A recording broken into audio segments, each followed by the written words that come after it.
There it is, the intro video, my friends, and we're about to find out if the audio troubles from yesterday are, where's the button? There it is. Greetings, friends, and welcome back to another episode of DreamWizard Plays, number 394, Disco Elysium from 2019, Part 4. How you doing? We're about to find out if the audio problems are fixed.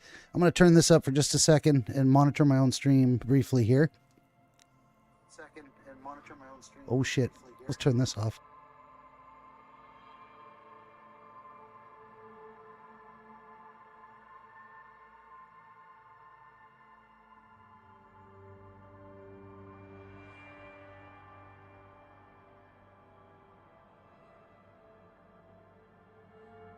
All right, I think for now the audio is good. I don't hear any weird crackles like we were getting last. I went back and listened to it. Yeah, that was awful. I have no idea.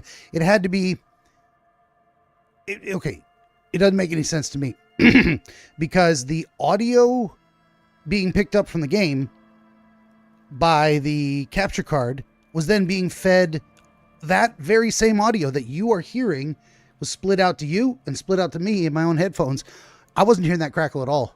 I couldn't tell you what that was or why it was happening.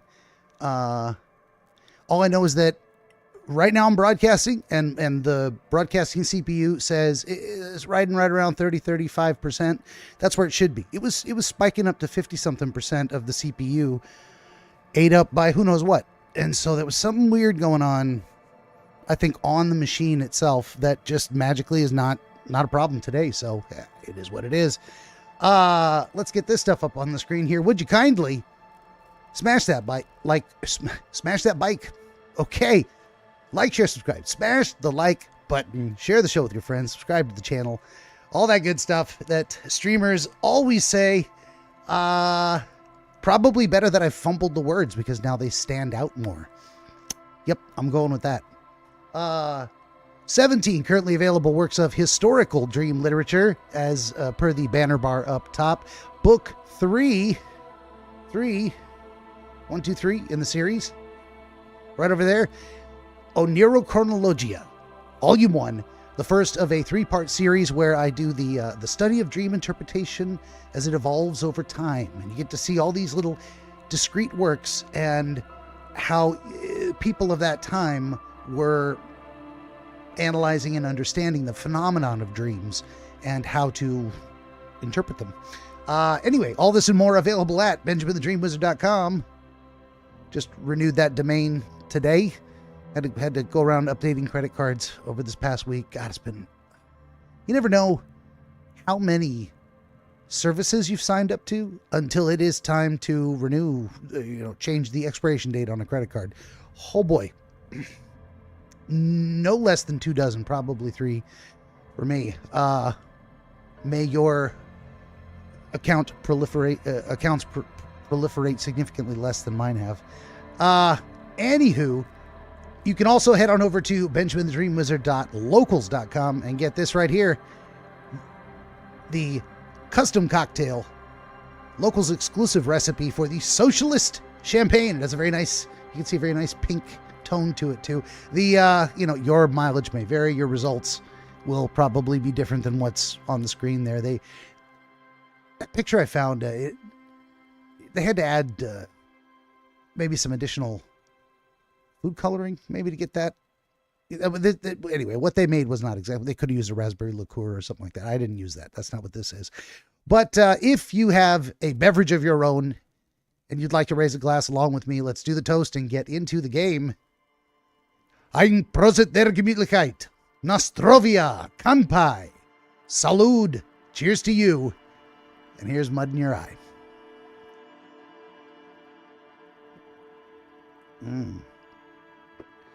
For the first time in a long time, I've got my windows open. We are enjoying fresh air and a breeze. It says it's 75 degrees in here. I hope that's wrong. That's way too hot for me. We'll see if I start sweating in a moment. It's almost certain I will. All right, got that stuff off the screen.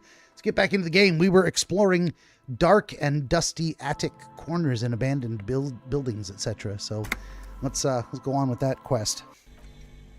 Oh, there it is. Careful. Do you really want to know what's in the scary bear freezer? I do. You see a terrifying ice bear with a strange compartment in its belly. The door is covered in frost, and the bear's eyes are glowing red. This ice bear is a hyper-carnivore. Be careful. Let's see. What is this thing? It looks like a giant ice bear. The lieutenant doesn't answer. His eyes are glued to the animal. A sharp slice of light shines out from its mysterious belly door. Yeah. I mean, it's a refrigerator, but we're gonna figure that out. Let's crack the door open. A gust of freezing cold air rushes to greet you. You hear a low grumble as the bear regulates itself. This is the inside of a refrigerator. Dun, dun, dun! The lieutenant takes a peek inside. His hand has found the holster of his gun. I say, relax, Kim. It's a fridge. Of course, just a giant ice bear-shaped fridge. He relaxes his hand, his face bathed in the kind of harsh light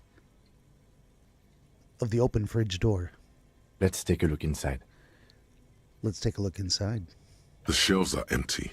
All you see are crumpled ice cream wrappers with the brand name, Revachol Ice City. A handwritten note has been attached to the door. The fridge is huge. Let's take the note from the door.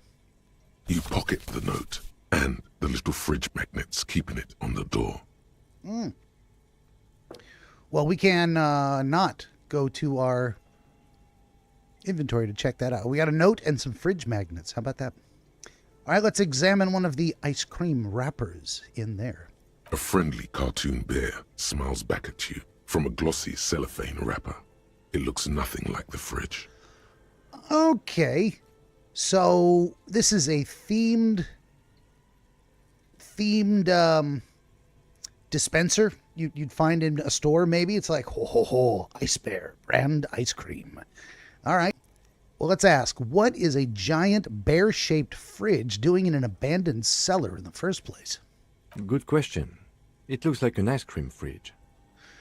The lieutenant reaches for one of the wrappers. He studies it in the light, and I say to him, so they tried to sell ice cream from this hyper-carnivore? I know. What an unfortunate marketing choice. I think it's genius. I love it. I love it. What is even worse, the bear is still costing them money to this day. That's true. We've got the wires plugged in here. You see them on the ground. It's still refrigerating. The fridge buzzes with energy. The electricity bill on this thing must be catastrophic. Well, who's paying for that? Let's close the door. All of that for pretty much nothing. Just a little encounter with a fridge. Over here, we've found an ice cream maker defrosted and unplugged. So this was some other business that used to be here, huh?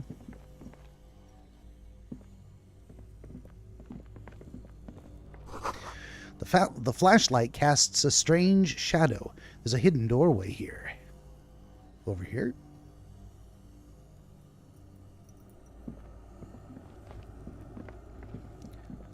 Guess so. Oh boy. Two rusty rifles are hidden above the piping. They look inoperable. How about over here? Someone has stuck some busted guns beneath the ceiling. Okay. That's it. Oh, there's like a crack in the wall. A few bricks have fallen off, revealing a compartment behind the wall. It's too dark to see in. I look around the secret room and ask, where are we?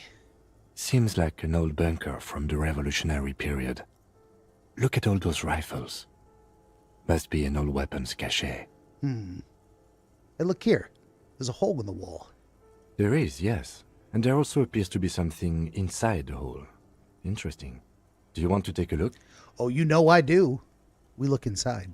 Your hand reaches deep into darkness and spiderwebs. Rummaging around, you find rusty rifles hidden away. It's rifles, Kim. Are these any good? I don't know. Let's have a look at them. Most of them are rusty and inoperable, like the rest, but one catches your eye. A bolt-action model with a fine wood stock, in better cosmetic order than the others. Ooh, did we just find a weapon? Take it. You're a police officer. Police officers carry guns. That's my authority talking, but that's also my smarts talking. Of course we want a gun, just in case. Yeah, I say to Kim, this one looks nice. That's a rare sight. Seems to no longer be functional, but still a beautiful thing in its own way. Well, what does that mean, Kim? A rifle here? It means there are firearms, albeit inoperable, still lying around in Martinez. It's an interesting coincidence, I would say. Might come in useful in the future. Mm-hmm. He likes this find. My empathy has read him. All right, and we leave. We got some things in our inventory. Items. We got an antique Bell Margrave rifle that would sell for 11.32. It says price. We've got a 50 real filament memory, a 13 real shot put ball, and a handkerchief I could sell for... Now, this is all assuming I can find anyone to sell these things to. I mean, I don't know what I'm doing. Do we try to go back to the teenager in the store and see if she'll... I mean, she's not the typical shopkeep. Who would I sell these things to? What does it matter that they're giving me a price on them? Let's see. Things I can interact with. How about this handwritten note that was on the fridge? The note is written with a blue pencil on a piece of lined office paper. The kitchen magnets have left spots on its surface. Does it say anything interesting? The lieutenant leans closer to read the crumpled note over your shoulder.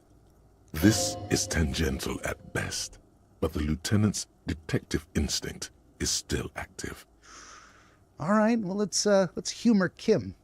I mean, I wanted to read it anyway, but read the note. Someone has scribbled, S. I can't believe the off-site copy is still here. The illiterate ginger kid keeps stealing stuff from the studio, so I had to hide it somewhere safe. Is this where we're going to find something the illiterate ginger kid might want to get his hands on? You'll find the filament memory with the off-site copy in the frozen ice cream maker. Please take it home, ASAP. It's important. I'd do it myself if I lived in a civilized place with a freezer. Take care. Sully Swaff. Okay, so that filament memory thing. You'll find the filament memory with the off-site copy of the frozen... Now, is that related? I can't believe the off-site copy is still here.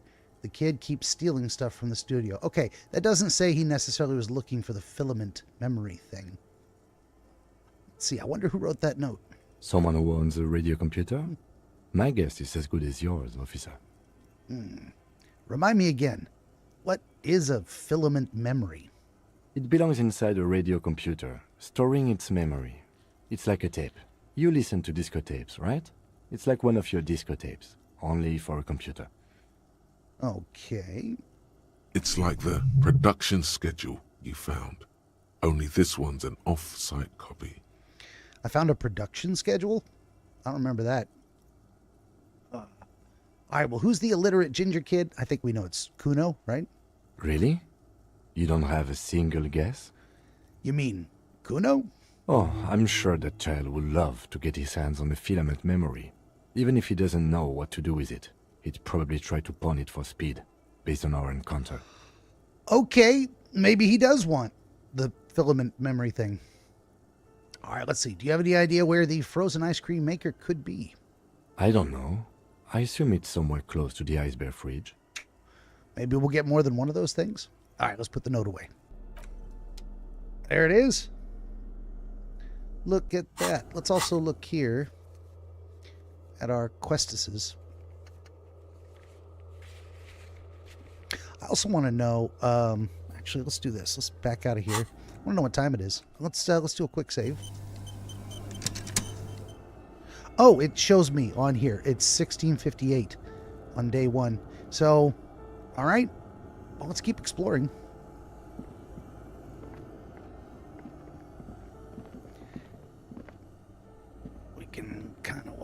around here, I guess. Let's click on this thing.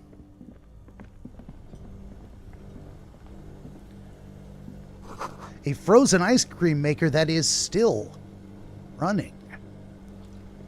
Let's open it up. This orange machine is buzzing like an old submarine. It has a hand-cranked ice cream churner on top and an electric freezer that appears to be frozen shut. Okay. Let's turn the crank. Turning the crank feels oddly satisfying, like stirring your childhood dreams. In the distance, you hear water dripping.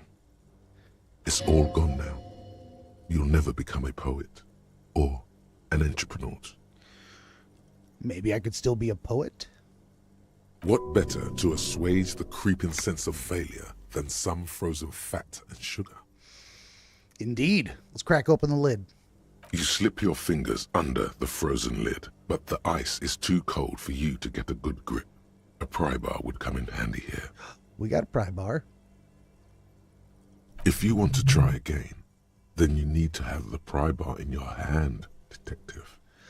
Yeah, well, my only option is click continue, so keep your sarcasm to yourself. Equip the pry bar by going to the Tools tab in your inventory. From there, you can equip it to a held slot. All right, well, let's do that. Let's equip tools, pry bar. I had 3 tools here once upon a time, and I don't remember what the other one was. Oh, it was the flashlight that I'm holding in my hand. Can I put this thing... Well, there we go. I got a pry bar in one hand and a flashlight in the other. Okay. This orange machine is buzzing like an old submarine. It has a hand-cranked ice cream churner on top and an electric freezer that appears to be frozen shut. All right. This is giving me a -20. It says the pry bar is not strong enough. I have +1. I have a better grip with gloves. That's nice. Pry bar not strong enough. So I need something else that's going to crack this sucker open. Okay. I'm going to try one thing, though. We're going to try to take the flashlight out of my hands and see if that makes a difference. I don't think so, but we're just going to try that while This we're here. orange machine is buzzing like an old submarine. It has a hand-cranked... In fact, that does not make a difference. All right, we're going to put the flashlight back on. We'll put that in my... look at that flashlight. Okay. Alrighty.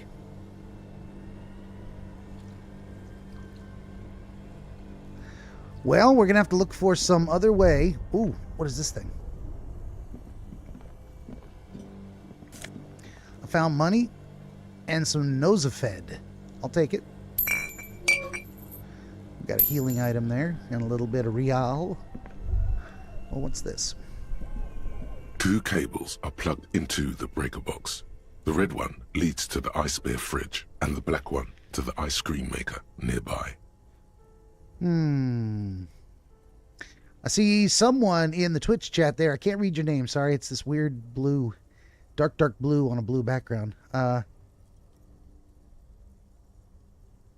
Nope, can't read it at all. Hello and welcome. Let's see. 2 cables are plugged in. The red one leads to the ice bear fridge. Well, let's unplug the red cable. See what happens. Sensei! Sensen-jan! Wonderful. Hello. Nice to meet you. An electric sizzle. The room is slightly quieter now. How about we unplug the black one? The black one goes to the ice cream maker nearby. Do we want to do that? What if there's something in there that's just going to melt away? Or, wait a minute, if we unplug it, does that mean the ice that's caked around, that's holding it shut, will loosen its grip? Something close to you dies with a soft electric purr. Sensen-jan says, how's your life? How's your wife? The wife is good. Life is good. Playing video games. How about you? All right, what if we go back over to this thing here? Why did you do that?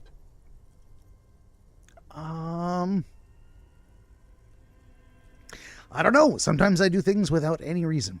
The lieutenant raises his brows, but doesn't say anything. The electric distribution board now has one cable missing. Well, what was, okay. It now has one cable missing. But it was dark in here anyway. Nothing was happening. Let's look at, let's put the pry bar back in my hand and see if that makes any difference. I don't think it will.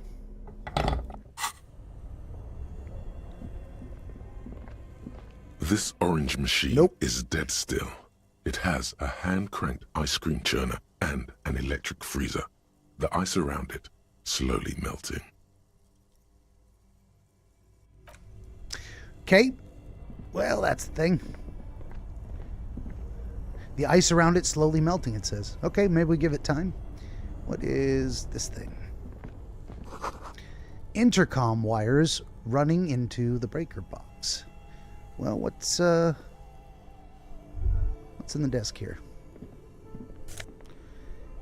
There is an insane mesh tank top, which gives you +1 to drama. Let's go ahead and take it. Let's see. The shirt I was wearing gives +1 to conceptualization, -1 to suggestion, or I can wear... Yep. I can wear the tank top. I'm going to keep the white shirt on for now, unless I have a reason to not do that. Okay. Well, what's up these stairs here? Shit. That takes us right out the front door.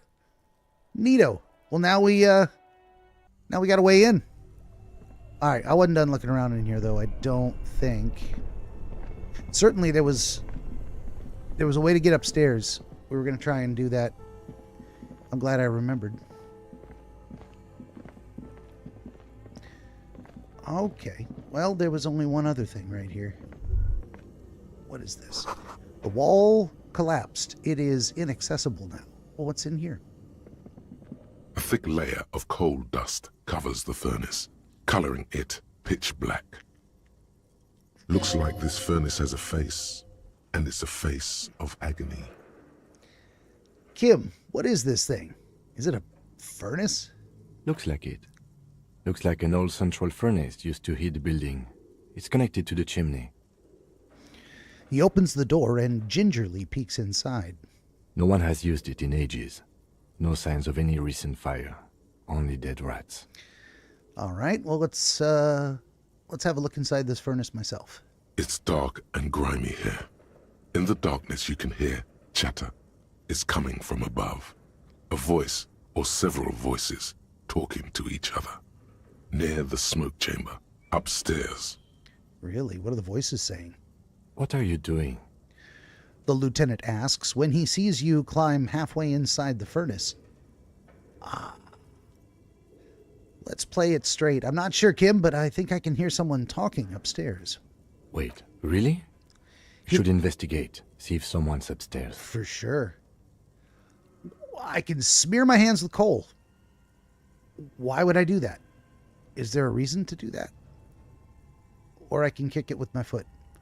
Let's kick it with my foot. Just once. Let's see what happens this time. It might knock something loose. A hollow ring echoes through the furnace. Yep. Your toe hurts. Yeah, that was a bad idea. Okay, well. Yeah, but now I have You a feel thought. something in your chest. An unnatural pressure. It's spreading to your left arm. Your jaw. No way that's going to give me a heart attack. Well, this feels familiar. So I'm guessing this is bad. Very, very bad. I'm This is the end bad. going to try to remain conscious. All you feel is pain and weakness. You have to surrender now. We all do. It gets so dark. You don't even see her face. Like you always thought you would. You only see pain and fear. Cop suffers final heart attack. Jesus. Detective Lieutenant I'm of dead. the RCM passed away yesterday. His death, though abrupt, did not come as a surprise to those who knew him. He was the heaviest drinker I'd ever met, Captain Ptolemy Price, the deceased superior officer, commented. That ain't easy on the ticker. He loved his liquor, sure, said Detective Chester McLean, friend and colleague. But I think before he ever had a heart attack, his heart was broken. According to an official statement given by the RCM, the officer was on the brink of solving a murder case. Wow. That happened. We're going to load that quick save from like 10 minutes ago, and I get to do all that stuff again. Alrighty. Well, let's be a little more careful. A few bricks have fallen off, revealing a compartment behind the wall. It's too dark to see in.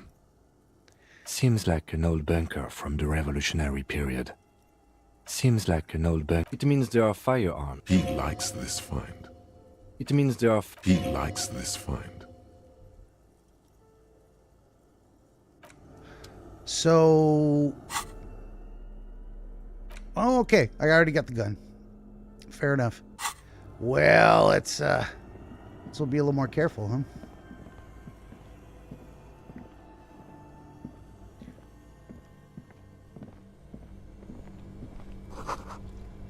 A frozen ice cream maker that is still running.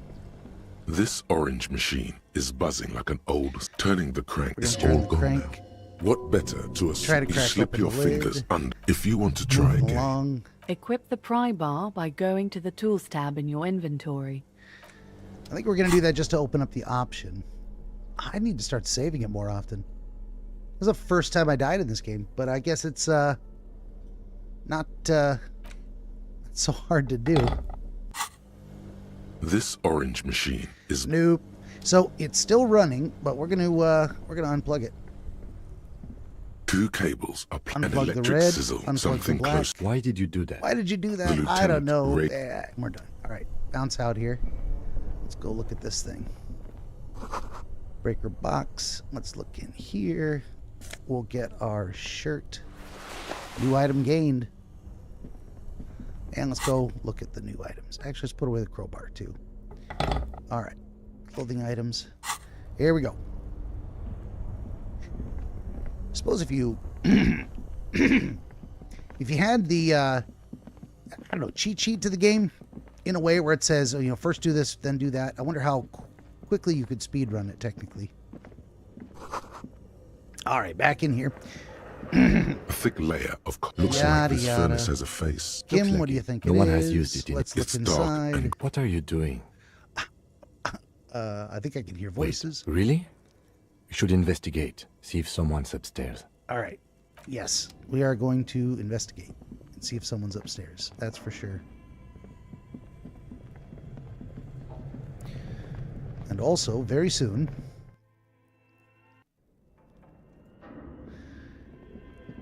when we get to the foot of the stairs over here,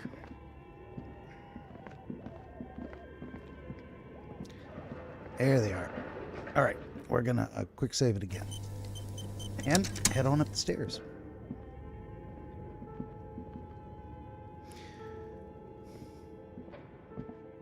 An iron safety curtain curves before your eyes, folded like a bellows.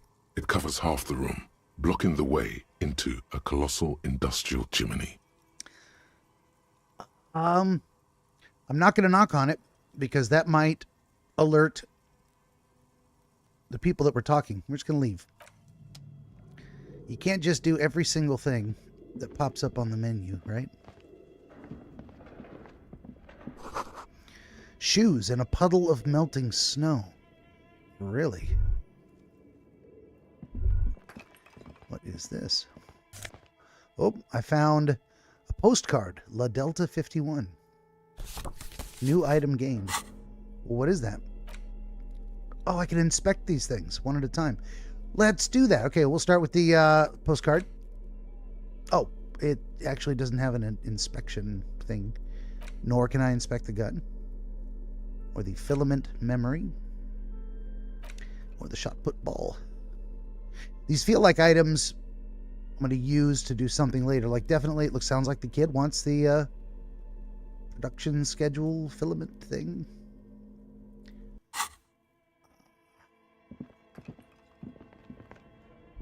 So there is just nothing else here. All right, let's knock. As before, an iron safety curtain. What an odd thing to do. Nothing happens. Knock harder. Still nothing. No Knock one's even home. harder. Those curtains prove to be surprisingly sturdy. Your fist hurts now. Okay.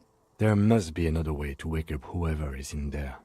Maybe we should ask the lady in the bookstore what's going on here. Okay. And what did I learn from that Bent experience? metal. Broken glass. Your path lies strewn with the broken forms of everyday objects. You are the destroyer, the bane of inanimate matter. Gaze upon me, stuff and despair. Or not. No, I'm just a disempowered individual trying to take my disempowerment out on everyday objects. Or, yeah, I rip shit apart. Let's go with that. Kudos. Thought gained anti-objective task force. Anti-object task force. Temporary research bonus, -2 to pain threshold. Research time 2.5 hours. Problem. Take a look at your hands. See how bruised they are? See those little scars? This is Exhibit A. The material world is holding you back. Containers, mailboxes, chairs, they are all your enemies. Always have been. Atoms themselves are in on the conspiracy, forming shapes and structures that you hate. You are energy stuck in a body. You are spirit trapped in matter. Break free. Beat up that lamppost. Let it know just how much objects suck. All right, let's do it. Okay. All right, we're going to back out of there. I think something I need to do is use a +1 health. There we go. Just in case. Well, that was not how to get upstairs. I didn't see anywhere else we could go in that room. Any other way to get there? Kim suggested we go back downstairs and talk to the lady in the bookshop and ask her what the hell is going on here. Not a bad idea, huh? Wait a minute. There are things I did not investigate. Let's, let's go over here. Number 1. We're going to look in these file cabinets. There's money. Nice. And what's down here? Well, more stuff in the drawers, right? More money. Lots of money. Jesus. And we're going to look at this poster board. Your flashlight slides over an old green chalkboard covered in scribbles, sketches, and schemes, like some ancient cave mural. Some of the writing has faded with age, but you can still make out sections here and there. Photos and drawings have been pinned to the board. Let's inspect the drawings. These lithe, pointy-eared creatures appear to be different types of welkins. You make out autumnal candle welkins, casting wax-based magic. Is that so?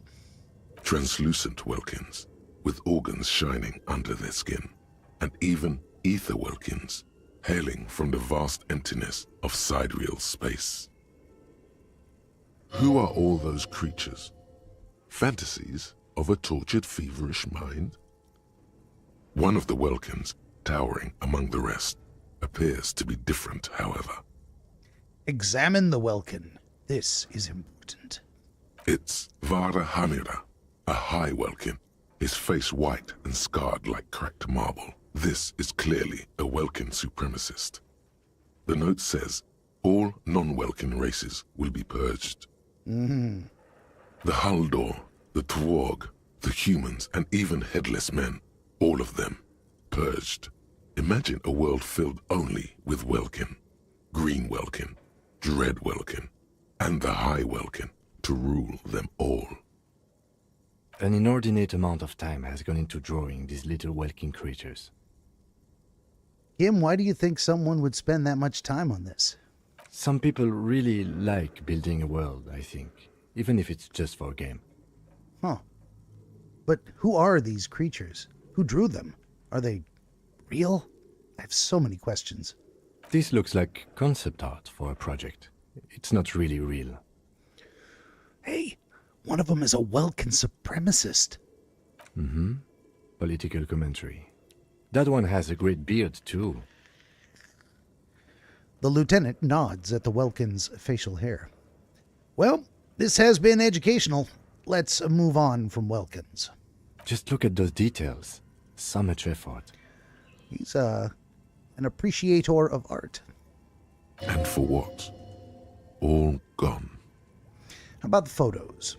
The photo collage depicts barren, icy landscapes wrapped in perpetual night. You see permafrost and glacial landforms, dead trees grown in under the snow. Entire oceans have been frozen from shore to shore. There are pictures of settlements on dried-up riverbeds, abandoned in a storm. Animal corpses in the dark, carcasses and bones. Albeit dark and cold, this vision also feels cozy in its own way, like eggnog or morphine, a much-needed respite from our own world. A pinned postcard reads, "The heat death scenario, a desperate fight for geothermal energy engulfs the world as Wirral becomes untethered from its sun, drifting through the universe." All right, let's have a look at that schedule. This is a monthly calendar from the year 50. Cryptic words like sprint, daily minimi, and GPI span the marker-drawn grid, the grand scheme of production and money. Okay, let's keep reading. What happened to these people? As time goes on, the numbers in the boxes grow rarer and rarer. The board becomes an empty snowfield in the final days. Only failure and regret dwell in this region. They were never able to build the world they wanted to. Or they did for a while. It sounds like they were that... the RPG Wirral games for sale in the bookshop downstairs. So this was the people that used to make the game, and they had to shut down the company. Looks like they didn't make it. The lieutenant looks at the frigid ice field of nothingness. A note in the bottom left corner of the chalkboard says, "See the prod schedule filament for details." Okay, well, let's inspect the notes.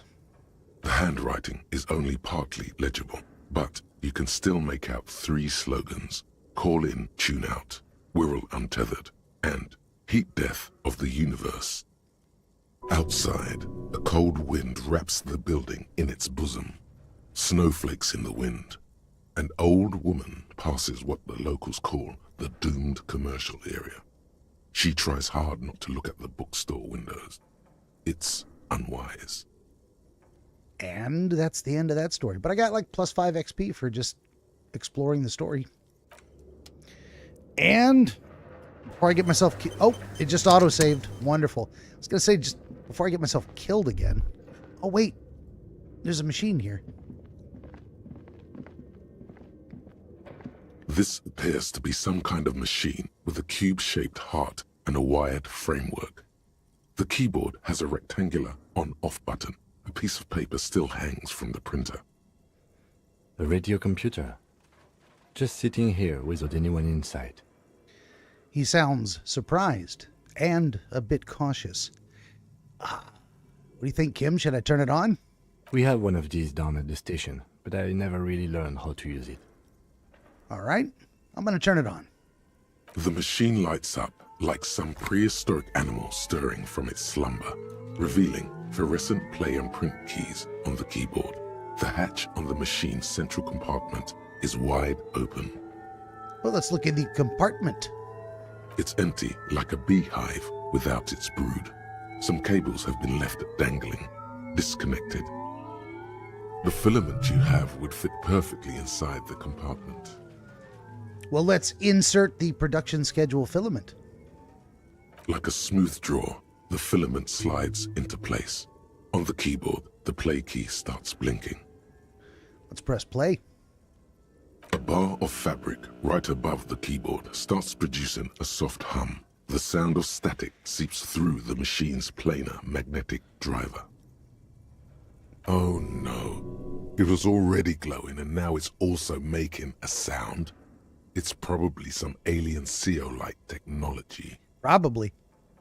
The static gets louder, slowly filling up the abandoned hall, until a voice speaks out, crackling and old, cutting into the air. Good afternoon. Fortress accident en rue de Saint-Ghislaine.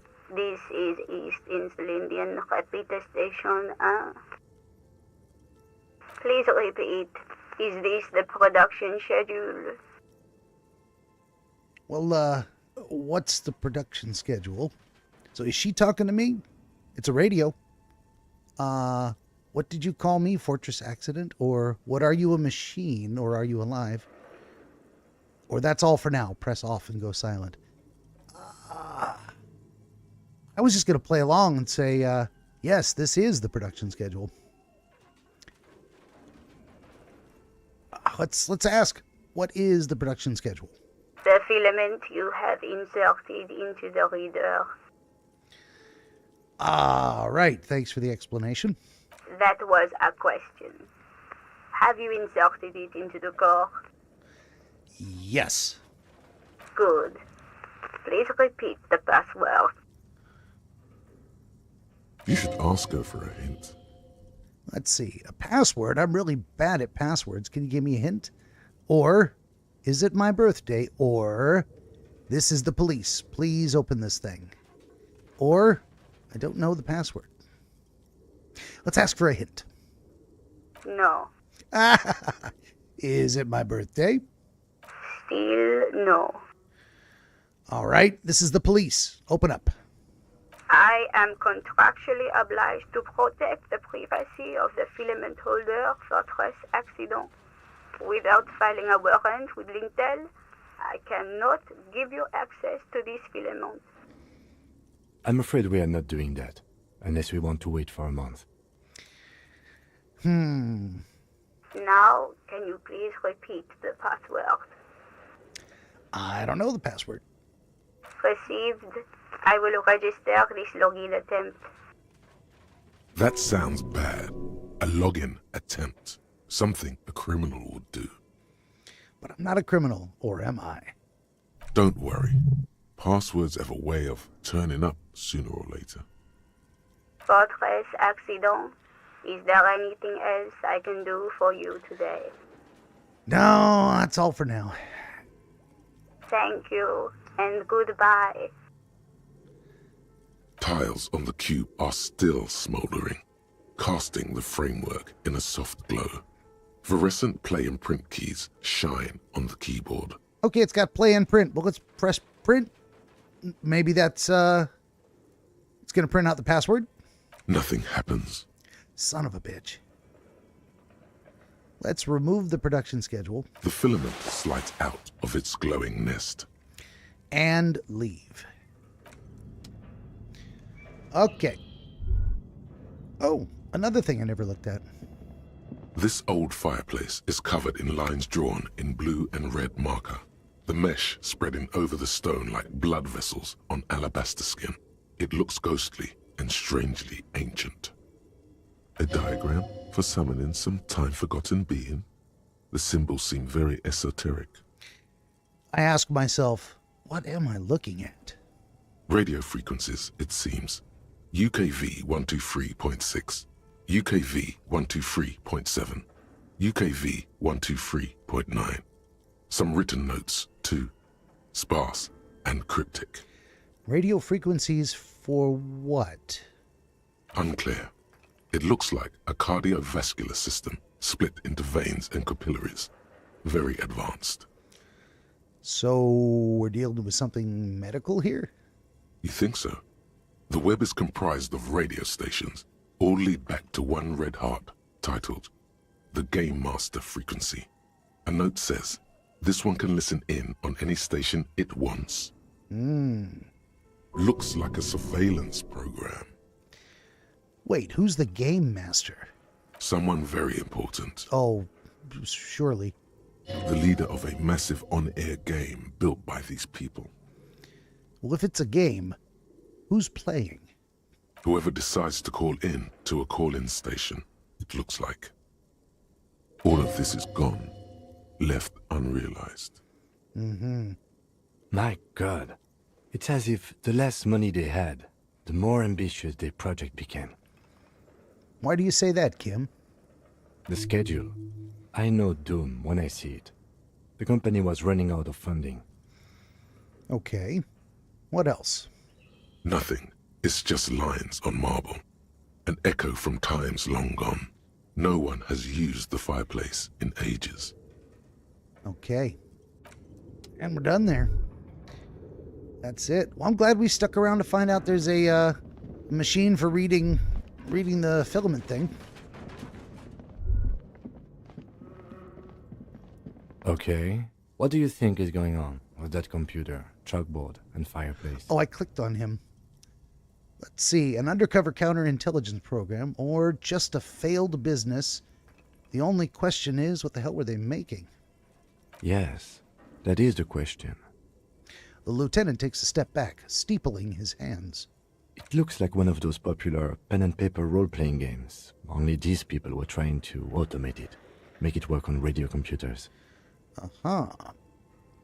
Utter madness, he thinks, as a compliment. Let's see. How were they planning on doing that, Kim?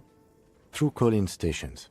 None of the players have to be physically present. Anyone in the world can participate in the game, as long as they have a two-way radio. Uh-huh. Then there's the game master frequency that listens in on the smaller call-in stations.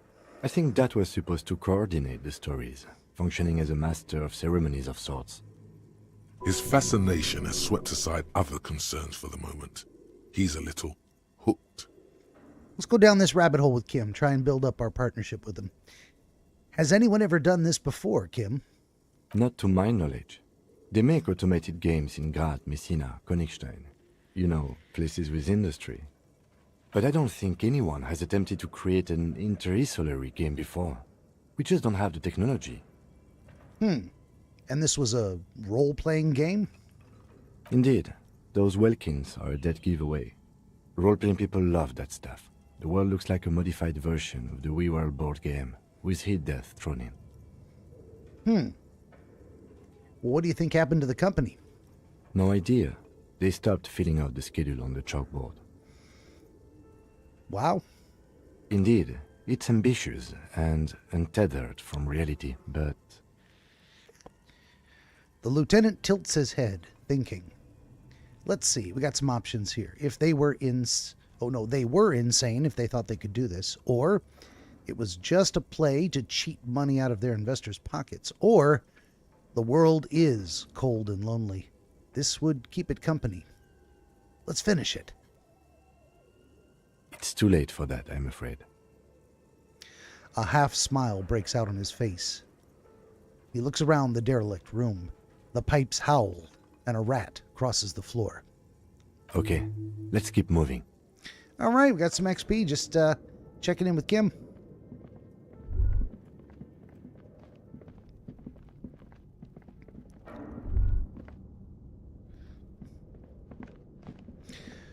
Wow, all of this. I don't think we're going to go give that little trinket to the red-headed kid. We're going to hang on to it until we can maybe activate that radio and see what happens.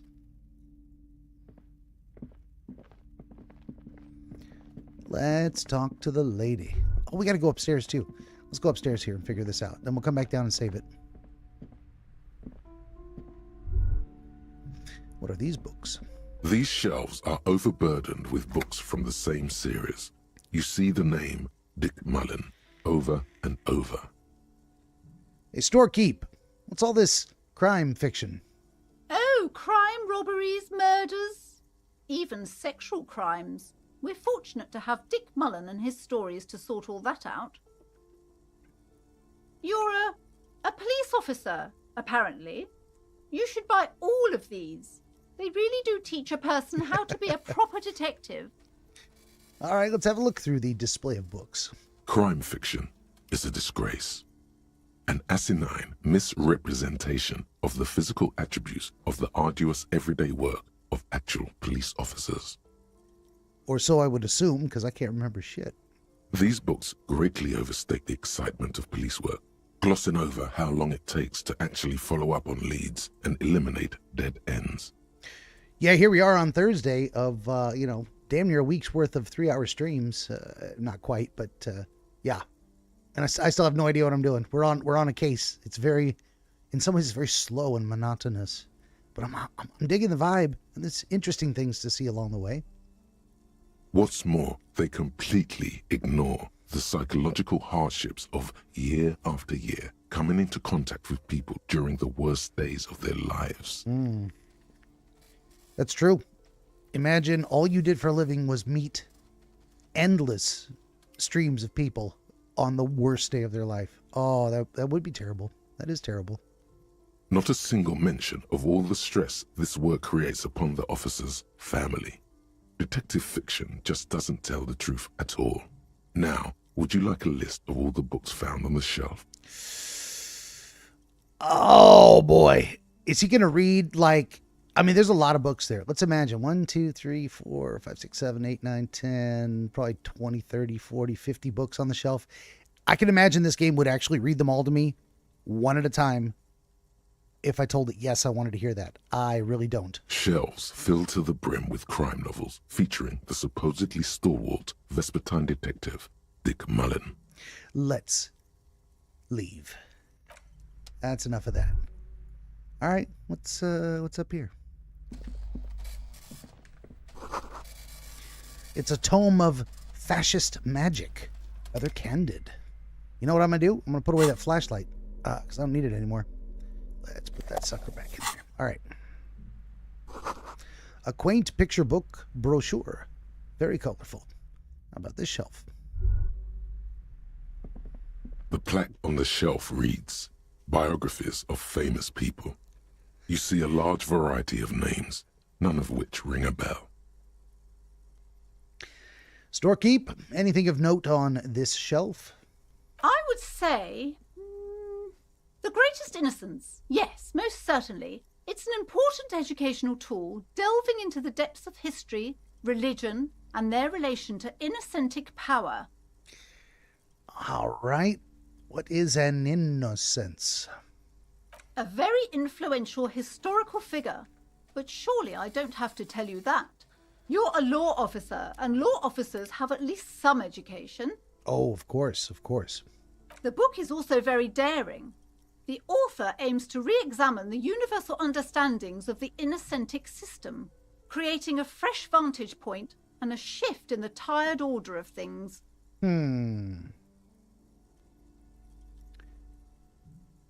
Let's see.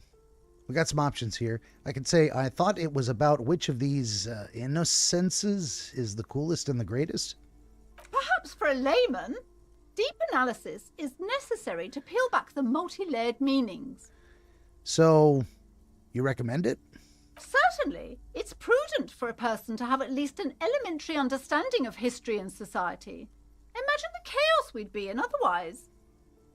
You feel like you should get this one? Definitely. It's important somehow. There's something personal inside. I could buy it. I've got $8 or 8 real and 10 cents, whatever that is. That was a successful roll of my Inland Empire. This would be my first purchase. Let's do it. A true cultural touchstone. Enjoy the read. All right. Let's leave. We got a book now. I can interact with a book. The Greatest Innocence by João Paulo Salomão Lopes de Fuego. The book is large and heavy. I could read through it, I suppose, but we're going to put it away for now. All right. What else we got here? We've got this.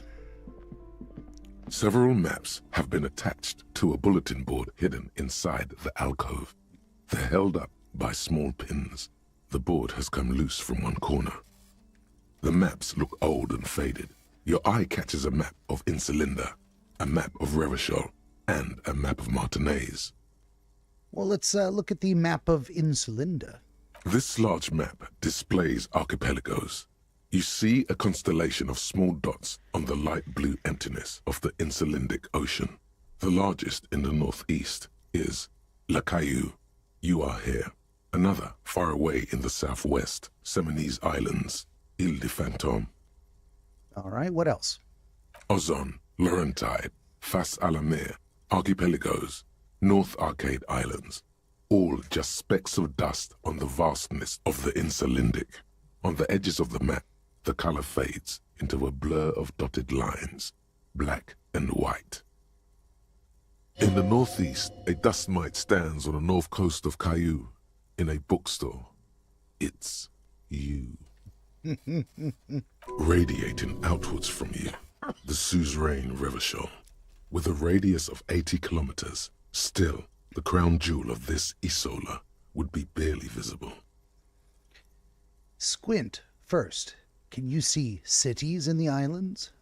You can, on Caillou, Revachol, a single black star, on Ozon, Fondelier, and Vilmandu, on Archipelagos, Croyan Moran, Villiers, on Seminine, Olduvai, and on Laurentide, Deora of the Seven Seas. Lost little pearls of light, tiny fires in the dark. All right, let's look at the edges. The ocean breaks apart into a tangle of cosines and azimuths, all pointing into pale nothingness. Mwindi is the north azimuth. Grad is the northeast azimuth. Samara is the east azimuth. Seol is the west azimuth. Isolas, they're called.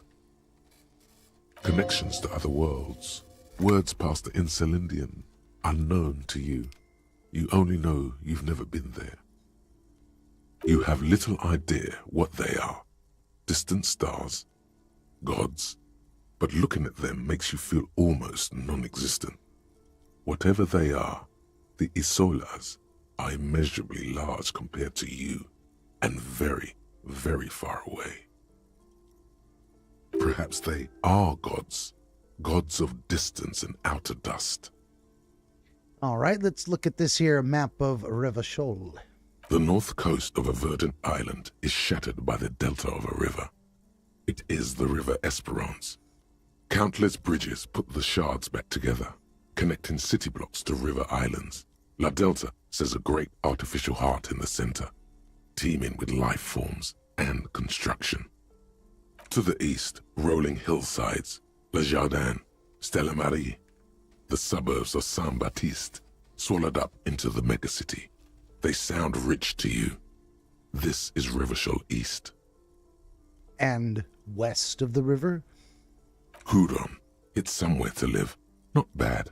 Then there's Jamrock. It's bad. People shouldn't live there, but they do. Then Forberg. It's almost as bad, and much larger. Then Coal City. It's the worst. And Martinez? It's so small you can't even see it on the map. No, wait. There it is. North of Jamrock, the strip of coast next to the Greater Revachol Industrial Harbor. It looks downright despondent. It's almost Coal City, to be honest. No, Coal City is worse. A charred limb. Rain falls on its slick black streets. And then there's the burnt-out quarter in the heart of Jamrock. Is it cold in this bookstore? Or is it just you? Probably just me. No, this is somewhere to be. This is all you have. But it's still something. Streets and sodium lights, the sky, the world. You're still alive. All right, how about the map of Martinez? It's not really a map. It's a tourist thing. A picture postcard with buildings on it, drawn from an isometric perspective. A date in the upper right corner says 48. Can we take it with us? Still, it's detailed. Could be pretty useful for scouting ahead. You see the jagged boxes of an industrial harbor, even the whirling in rags there. Hey, storekeep, can I buy these maps? I'm sorry, officer. The map of Martinez is the only one available. The other two are not for sale anymore. And besides, you could scarcely afford them. Okay. Well, how about the map of Martinez? They're valuable, though they might not look it. The map of Martinez is 90 cents, though. We're going to buy it. All right, why is the one of Martinez so cheap? That old thing. It's an out-of-date map of a tourist location that never was nor came to be. From when some design studio people tried to spruce the place up 4 or 5 years ago. They also renovated the horse statue, set up those coin-operated viewers, and designed the new street lamps. Well, what happened then? They didn't get that far, for some reason. A shame the project never got going. Would be nice if someone fixed Martinez up. All these ruins are bad for business. Okay, so I could steal the map, or attempt to, at a very low chance. I think even if my chance was 100% success, I would choose not to do so. I got 90 cents. Let's do it. Let's buy a map of Martinez. Always good to be informed of your surroundings. All right. We now have a map of Martinez. The worn map features the patchwork grid of the streets of Martinez, with directions to appropriately touristy locations. Year 48 resides on the upper right corner. Let's trace a path through the grid. Your finger moves through the various streets, across Rue de Saint-Ghislain and Rue Saint-Sipar, over Saint-Brun and Martinez North. Finally, coming to a halt on the spot where you are currently standing, although the map gives no such indication itself. For a more detailed view of the map, go to your journal and select the Map tab. Okay. We're going to go to the journal and select the Map tab. We got a journal now. Ayo. Here's the stuff. Wow. Looks like, here's the industrial area. And here's the building I'm in right now. And the whirling in rags. And apparently, some other big old building over here. Maybe I can get up there somehow. I don't know. Looks to me like maybe that secret door we're going to open up inside the whirling in rags will get us out on the roof, and that'll let us cross over into the industrial area, the harbor. So many places we haven't been. I didn't know the map was so big. So I guess we go south, and that'll take us over to the fisherman shacks and the church and the Ferris wheel, all kinds of stuff. And there's apparently boats, maybe. I mean, we know that from the little intro video. At some point, we'll be in a boat. So, how about that? Today's district in the Jamrock quarter of Revachol, zone of control. How about that?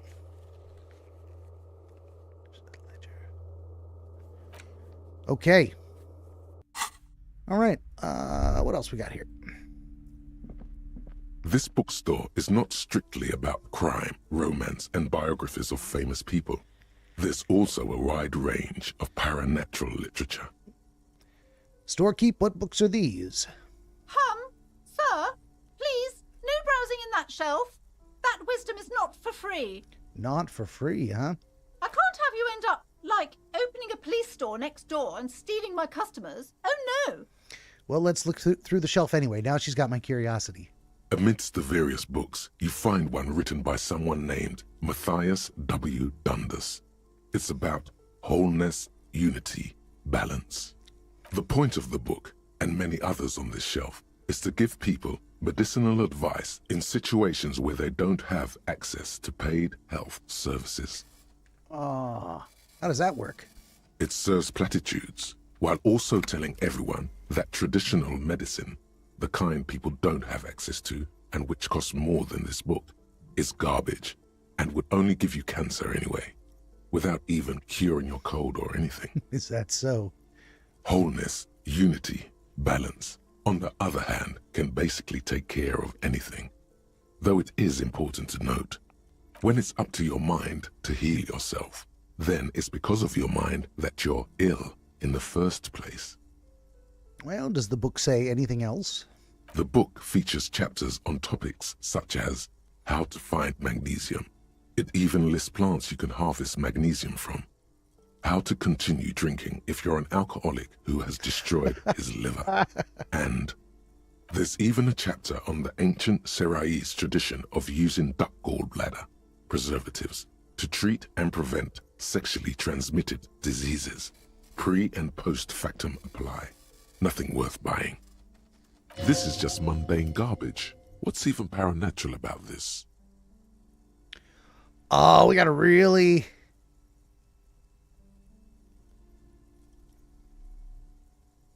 high chance here. +1 from heard about the curse, -1 for don't believe in curses. We're going to find something truly otherworldly. Let's do it. The throbbing in your head increases with every passing moment you gaze at this shelf. Suddenly, as if out of nowhere, a small green book becomes apparent. The title of it reads, Medicinal Purposes of the Pale. Okay, what's the pale? The book contains very little explanation on the matter. This knowledge seems to be taken for granted. Okay, what is the book about? The book contains descriptions of various pseudoscientific therapies, alternative medicines, and folk remedies involving the pale, also known as le territoire. For example, it recommends vigorously swatting one's naked body with a venik or hand broom, made from the leafy twigs of a young birch tree from the near pale. Oh, that sounds painful. It is supposedly invigorating and good for the circulation. Okay, what else? It also recommends consuming distilled spirits like vodka or whiskey that have been aged in the pale. Readers are instructed to cover these jars in a shallow hole just inside the pale and leave them there for 30 to 60 days, depending on the potency desired. All right. And what does this pale-aged liquor do? Among other benefits, it is alleged to restore a damaged liver to perfect health. I should probably get my hands on some of that. What else is there? For general health and well-being, readers are encouraged to take regular strolls through the pale, though a sidebar cautions readers to limit each stroll to less than an hour. Is that so? These strolls promise to cleanse the mind of worries and the body of toxins, especially if the perambulator performs this ritual in the nude. Nudity figures prominently in a number of these prescriptions. And why wouldn't it? This is exactly what you need. Ain't that so? I don't know. I don't want to be the party pooper, but this pale territory sounds sort of dangerous. Maybe you shouldn't walk in it naked. Okay. Anything else of note? There's an entire section devoted to cures for men who are struggling to perform their marital obligations. I could say, well, I certainly don't need that, or I probably need that. Let's go with number 2. Excuse me, sir. I believe you've been perusing that particular volume long enough. If you'd like to continue reading, I must insist you buy it. All right. Well, that's locked because I do not have 4.2 real, so we're going to leave. And one last little thing here. Another boring book just discarded here. And that's that. We done did the thing. Gonna go back and talk to the lady.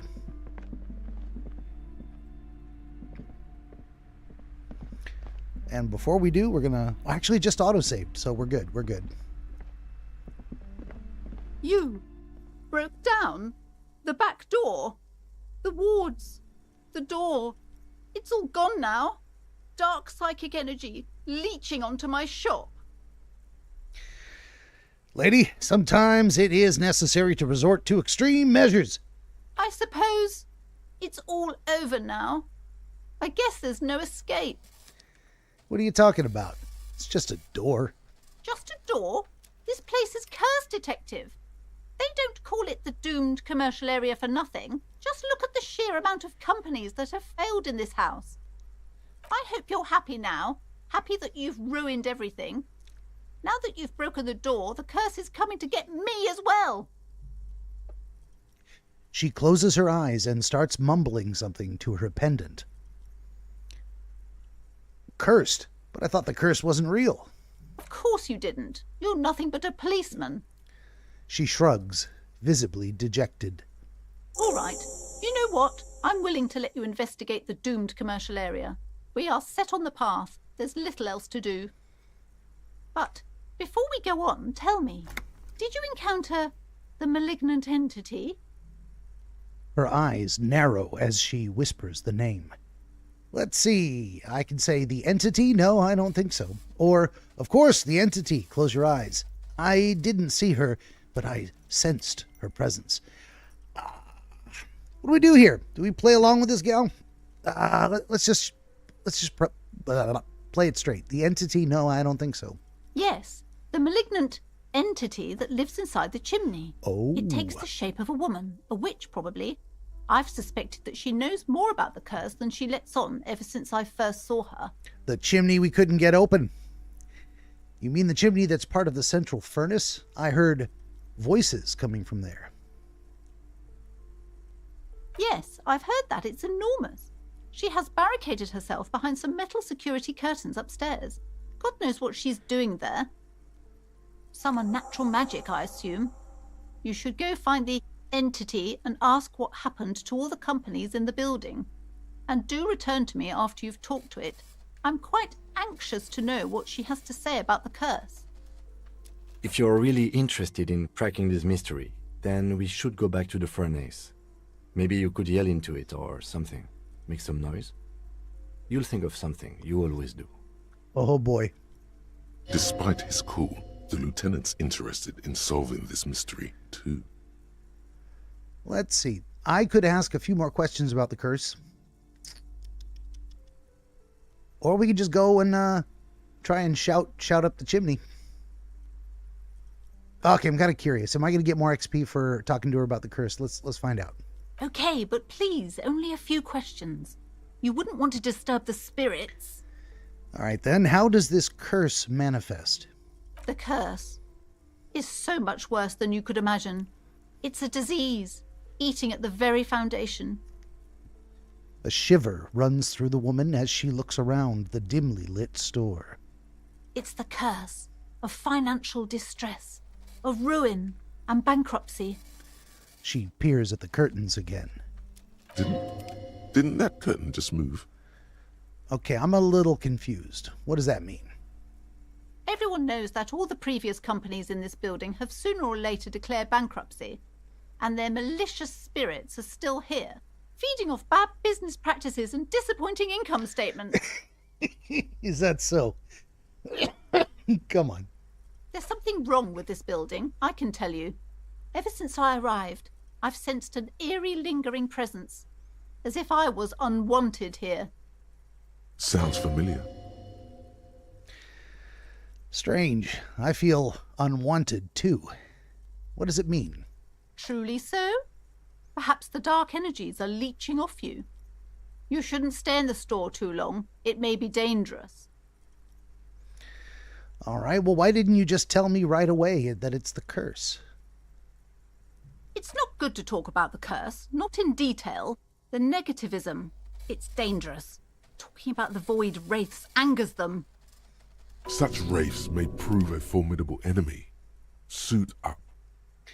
All right, well, have you sought help from anyone? Yes, I've contacted numerous parapsychologists, and even a pair of Simonese mediators. They provided me with the wards. She nods at the strange cage-like trinket on the curtains. The wards help to keep the doom at bay and protect us against the darkness that lies further in the building, even though now I fear it's not enough. Is your pendant part of the wards as well? Oh, this? No, it's a special Himian amulet, blessed by desert pygmy shamans, with a spell of compulsion. It's to compel people to buy books. Oh, is it? Well, I did buy one. There are numerous spells cast throughout the store. I had the books anointed with a different inducement spell, for example. It's guaranteed to boost sales 15%. All right, well, tell me about the wards on the back door. Are these Simonese as well? Yes, the Simonese are very crafty, and their wards are extremely powerful. Lesser wards simply won't do here. All right, let me ask you about something else. The woman looks aloof, her features much softer. Occasionally she glances at her daughter's silhouette. Well, that's all I can say for now, book peddler. We just got a new quest. Search for the malignant entity. Plaisance said she lives inside a chimney. Find a way in. Well, we're here. We are here. Let's do the thing. We got a long walk, unfortunately. We got to put on that flashlight. Tools flashlight. Bloop. All right. Here we go. Through the door. At least now we know pretty much where we're going. Through the door, up the stairs, around the corner.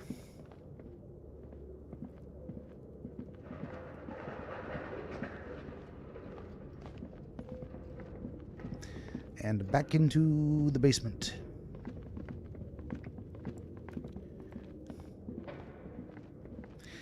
It's not that far, I suppose, but man, it just takes a long time to walk anywhere.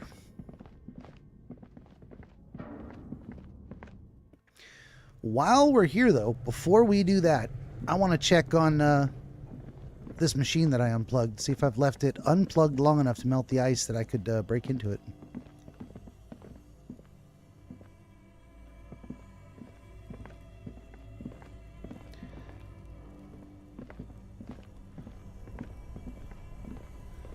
And we're going to need to put the crowbar in our hands. I'm going to do a quick save, because you never know. And we're going to try and bust this thing open. This orange machine is dead still. It has a hand-cranked ice cream churner and an electric freezer. The ice around it slowly melting. So, yeah, turning the machine, unplugging the machine gives you a +2. A better grip with gloves, but still, a pry bar is not strong enough, so we're not going to be able to get into there. Okay, never mind. Worth checking it out. All right, let's go shout up the chimney.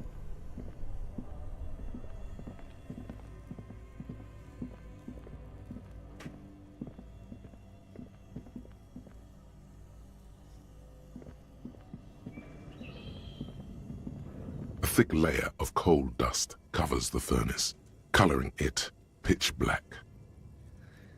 All right. Physical instrument, 72% chance. And we're going to yell hello into the furnace. You muster all your strength Son of a and yell. bitch.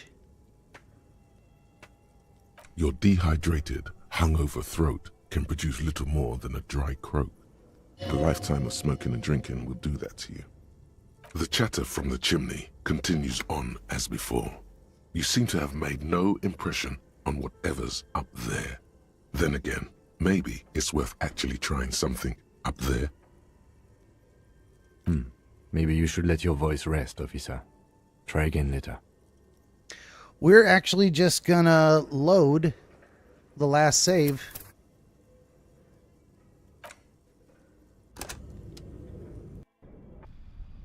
Unfortunately, we're going to have to walk all the way back. We're going to quick save it again when I get there. So I don't have to do this walk every time, just in case I fail again.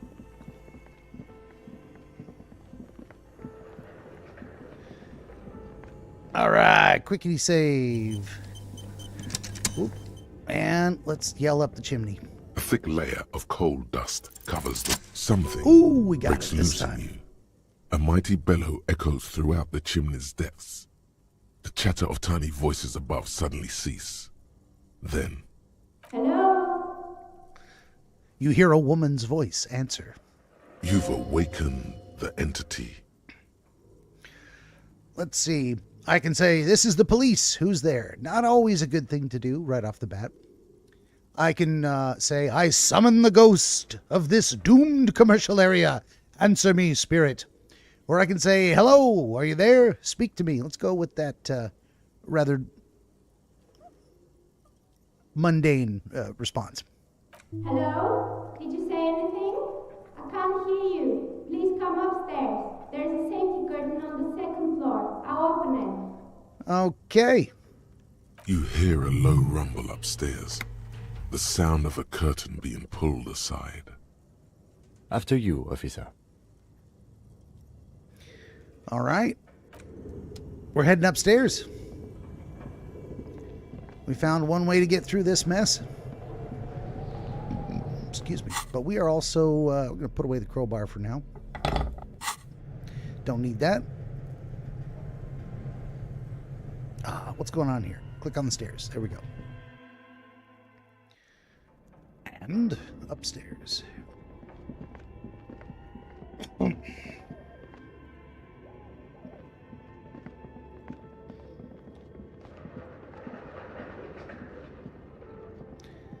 It is open. And I can walk right in. We're going to quick save it again because I don't know what's coming. Oh, well, let's do a hard save. Why not?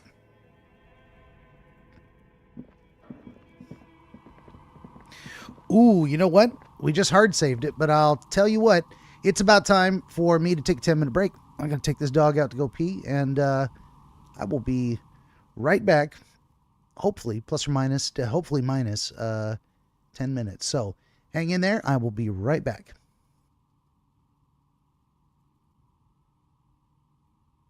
Benjamin the Dream Wizard wants to help you pierce the veil of night and shine the light of understanding upon the mystery of dreams.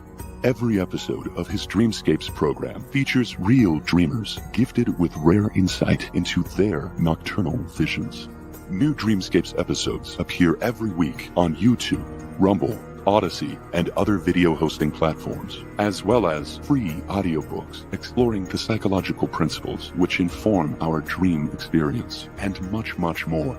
To join the Wizard as a guest, reach out across more than a dozen social media platforms and through the contact page at benjaminthedreamwizard.com, where you will also find the Wizard's growing catalog of historical dream literature available on Amazon, documenting the wisdom and wonder of exploration into the world of dreams over the past 2,000 years.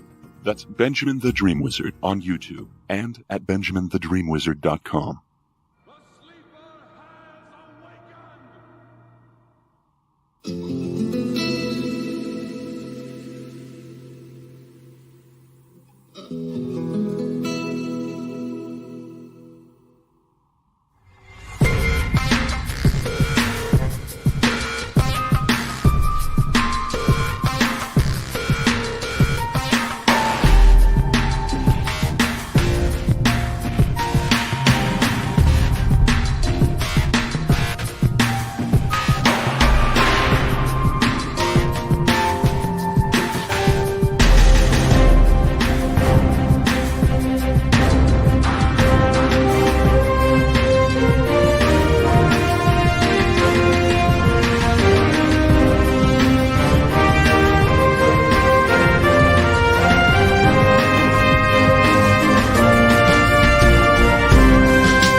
path in the woods.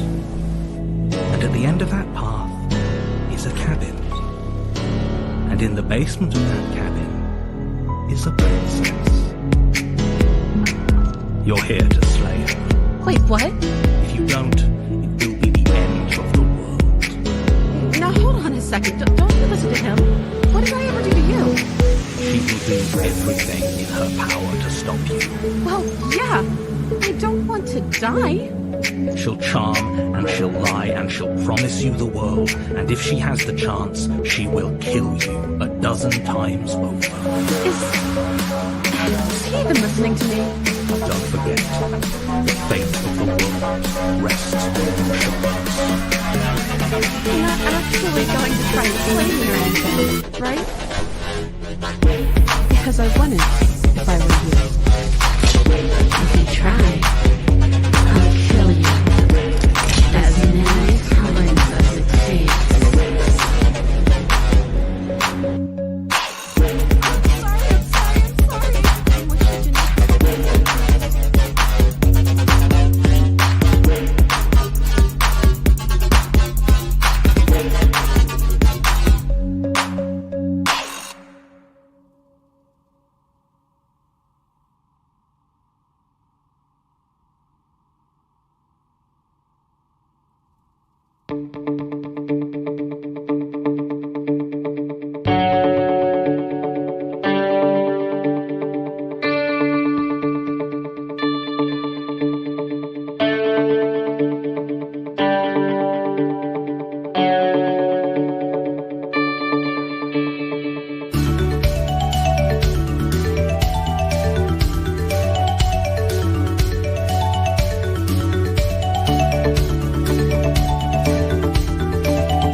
Actually back early. How about that?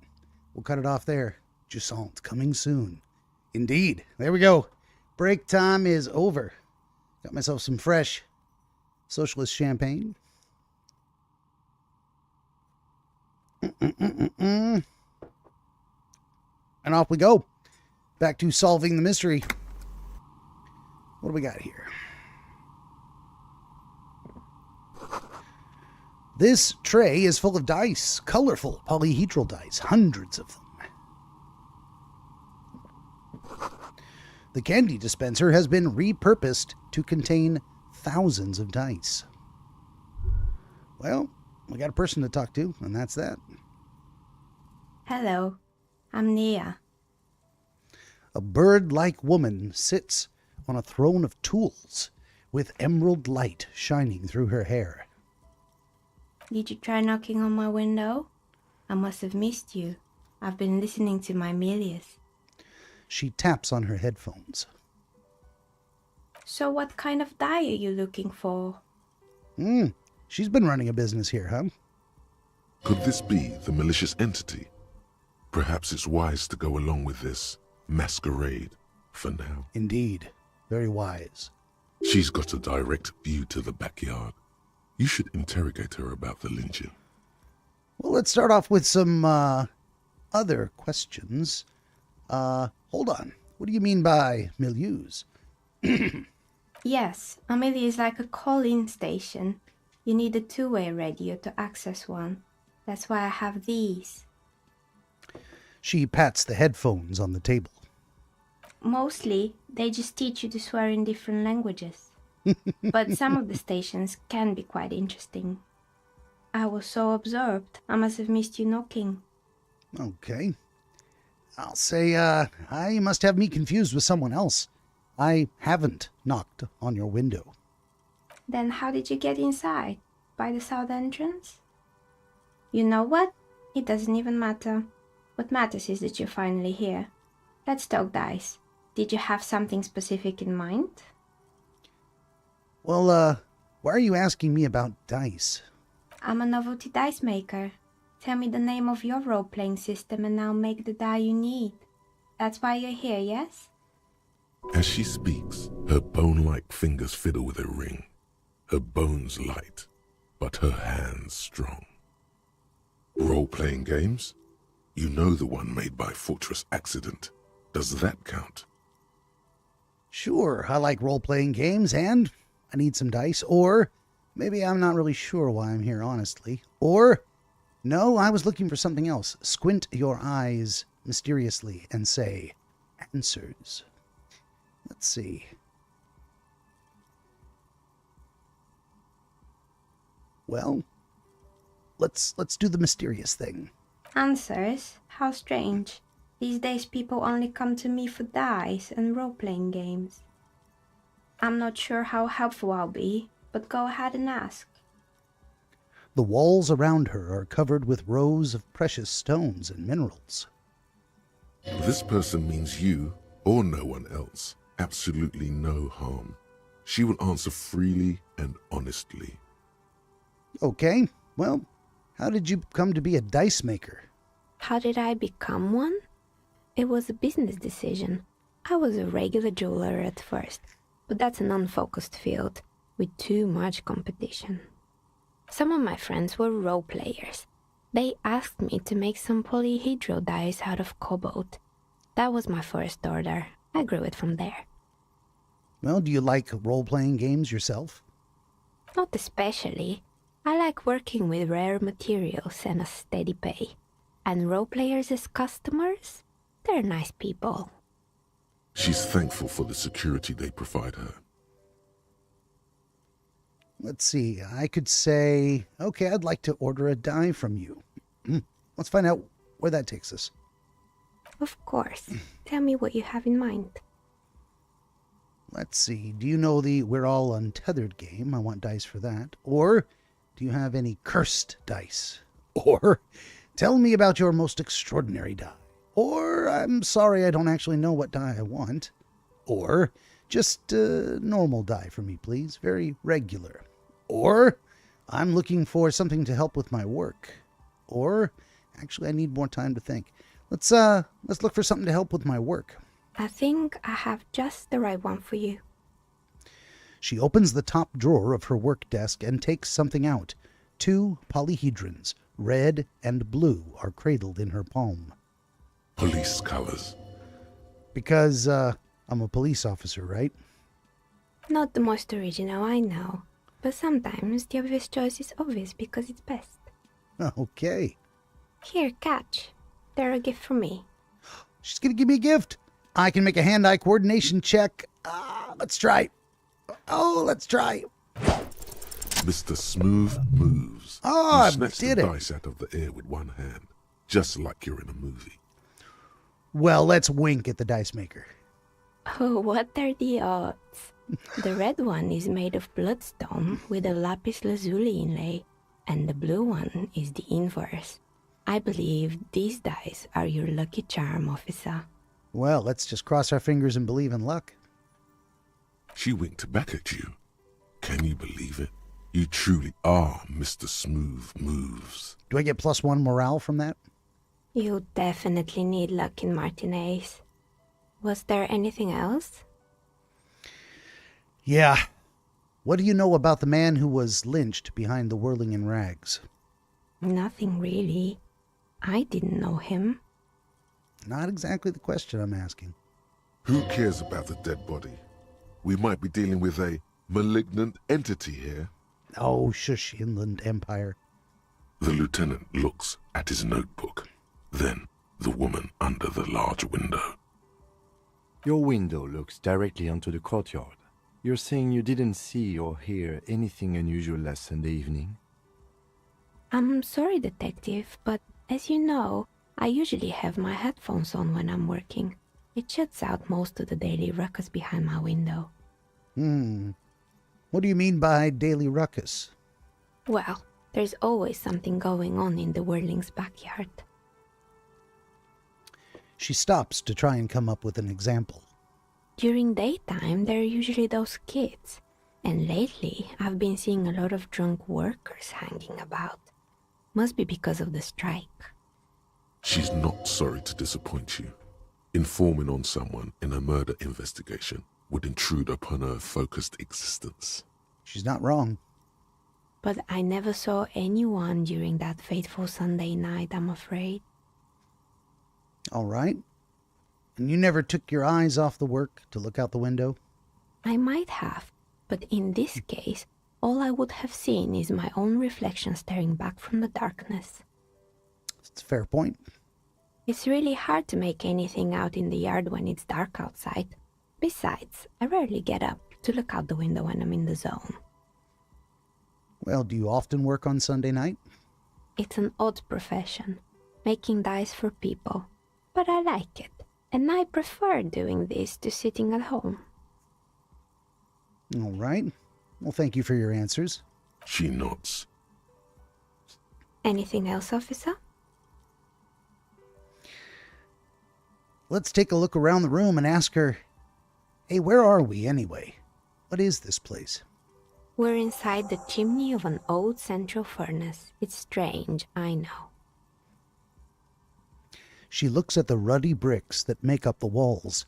Even though they've been repainted, there are still signs of coal-black soot here and there.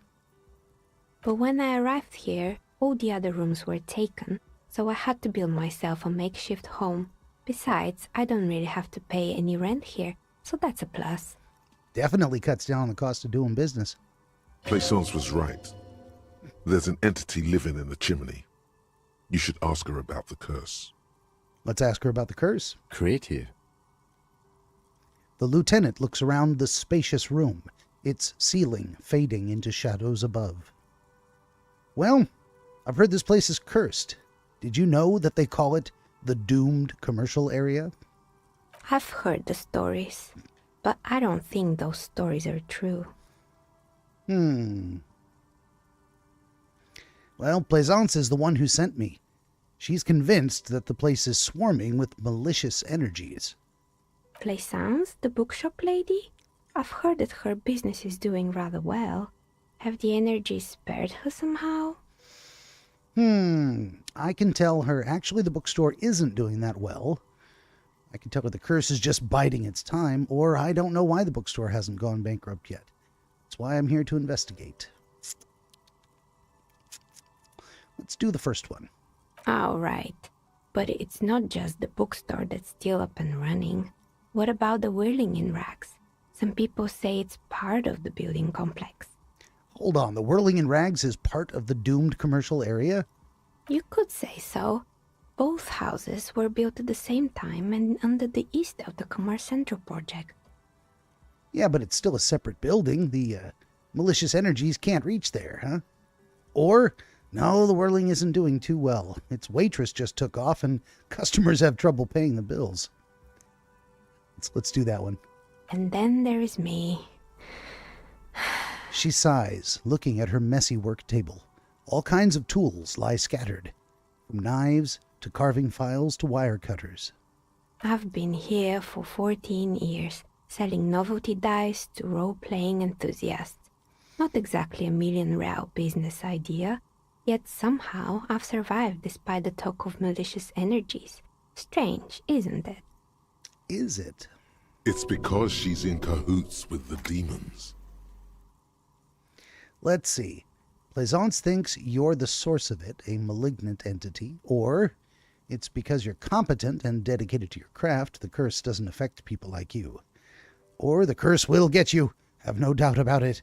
It just doesn't care about earthly time frames. Or, I'll be the first to admit, there are many inconsistencies in this so-called curse. Stellar Plaisance thinks you are a malignant entity. Well, they've probably never met. Malignant entity? What does that even mean? Some kind of sorceress? What about you, officer? Do you think I'm the malignant entity? The jig is up. The she-demon knows you've uncovered her true identity. Time has come to face the source. Fear not, for the forces of the universe are supporting you in this psychic quest. Let's see here. Number one, I think it still might be you that's causing this. Narrow your eyes very mysteriously. Or I'm starting to see that there is no curse, only business decisions and natural market fluctuations. Or, honestly, I'm still not sure. This world is a puzzling place. I'm going to go with natural market forces. Exactly. Truth is always so disappointingly mundane and boring. But I'm glad we got this sorted out. Anything else I can help you with today? Plaisance is not going to like what you have to tell her. Well, very low chance. Why hasn't her business failed? It's giving me the shivers. Let's ask, do you know what happened to the other tenants? More or less. Are you interested in anyone specific? Let's see. There used to be a hair salon here, right? Yes, I think it was called Androgynous Orlando or something similar. They weren't a big hit around here. Turns out that working class men don't like genderless haircuts. They're scared of that word. Indeed. You wouldn't like it either. The others would laugh at you. I guess I'm a simple man. I don't really have any opinion on hairstyles. Me neither. I just want it off my face. She tucks a strand of hair under her headscarf. All right, what happened to the gym? It wasn't merely a gym. It was Artemitep's boxing club, a community project created to steer at-risk youth away from drugs and crime. So who was Artemitep? A kind man from Zemsk.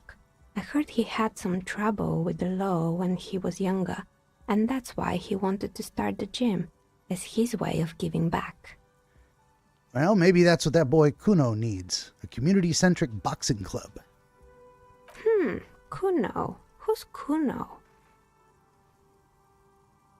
Oh, gotcha. Of course, the dog wanted back up right then. Oh, no, he's going to get up and walk away. Don't do it, Butters. Sit down. Sit down, peanut butter. Sit down. Sit down. Sit. He's going to make me... Well, not make me, but if he's not going to sit down, I'm going to pick crap off his fur. He was outside rolling around in the grass. Of course he was. Sit down, Butters. Sit down. Or not, whatever. Let's say, what? He's sort of the king around here, or he's that little ginger gremlin who likes to defile dead bodies. Oh, yes. You mean the kid with the sailor's mouth? Yes, Yes. I've heard him yelling profanities in the backyard. She looks out of the window. It's oddly quiet there at the moment. You gonna get in my lap now? He just wanted to get up and walk around. Taking the long way, and now he's back. All right, Butters. Oh, shit. Get out there. And he got my headphones trapped on his foot. Of course he did. All right, back to it. I think it would take more than a gym to help that kid. Fair enough. Well, how did that community project work out?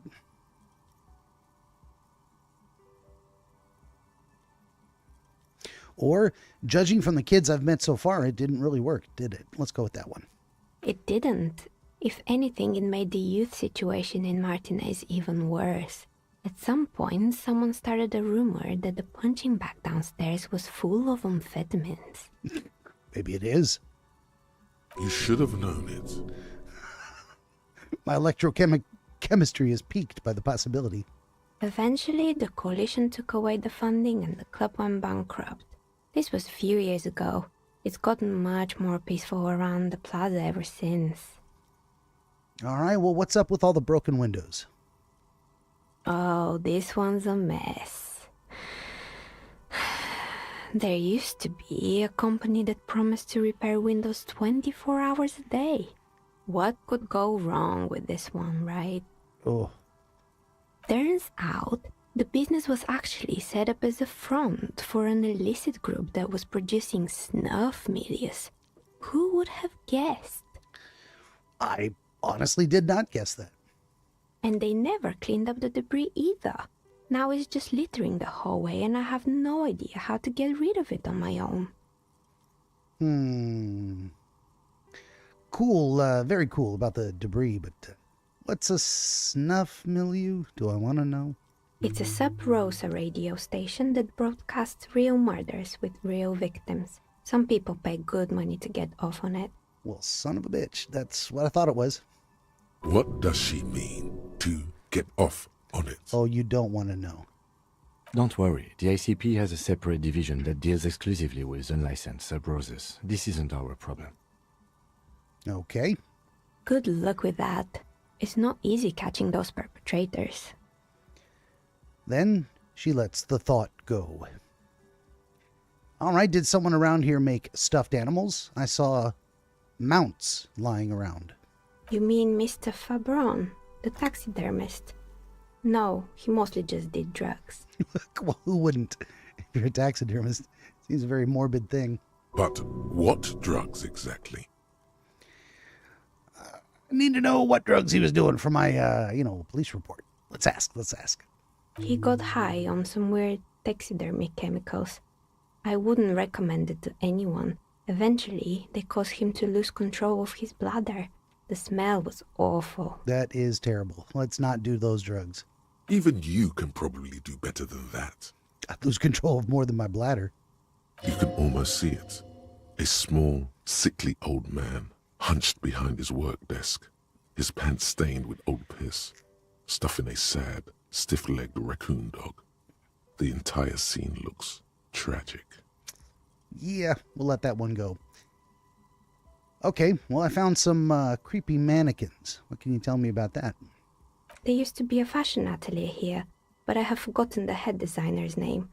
They were doing well for a couple of years, until the insect rights activists came. What? Insect rights advocates? Mm-hmm. The atelier produced a certain collection that used chitin among the materials. Apparently chitin is made in the Occident, where it's extracted from beetle wings. I mean, so what? And you know how all kinds of political movements are big in the Occident. The activists shut down the biggest chitin supplier, which of course caused the price to skyrocket. And, naturally, all the most fashionable tastemakers refused to be seen in chitin from then on. The atelier went bankrupt before they could finish the collection. Let's see. But insects don't have any brains or feelings. Actually, insects do have brains, but yes, I understand what you're saying. I think the protesters took it a little too far. Yeah, that was stupid. As she shifts around, you notice several dead flies on the windowsill in front of her. Legs up. They're not moving. No friend of insects, this one. Anything else? All right, what's with the rotor blades and skis? They were made by a company called Slipstream. After they pivoted from making rotor blades to skis, their chief executive took off on a vacation with all their money. She rests her chin on her hand with an impish smile. Honestly, I think it's quite funny. I think he's still sending out holiday transmissions from Tulula or Tiumotiri or Hashtkor or wherever he is. What do these transmissions say? The usual, I imagine. That he's been thinking up all kinds of new business plans and can't wait to get started on them just as soon as he returns. Her smile widens before she sees the lieutenant's face behind you. Men like that are a curse. The lieutenant is stern. Sure, but Slipstream is history now. All their remaining assets got seized by the bailiffs in 47. I have no idea why those skis and blades are still lying around in the house. Not much use now, I guess. Well, there was this strange machine I found. Fortress Accident, the radio game studio. She closes her eyes as some remnant of a memory lights up her face. Is she going to tell me the password? She liked them. They were an interesting bunch. We talked about role-playing systems every now and then. Once, I even saw two of them get into fisticuffs over Wirral. They certainly took their work very seriously, even if they seemed to be chronically liberal with their schedules. What do you mean by liberal? What happened to them? The usual. They ran out of money and couldn't get the project done on time. Well, what went wrong? Well, I did hear them talking at times. She looks at the hallway as if she can still hear them chit-chat behind her curtains on a cigarette break. They seemed to believe they were historical individuals on some grand quest. From what I've seen so far of the project, it did look quite impressive. Yes, but when the money started to run out, they just began to complain a lot about capitalism. You know, how the markets are rigged to keep out new businesses and so on. In the end, they just didn't get it done.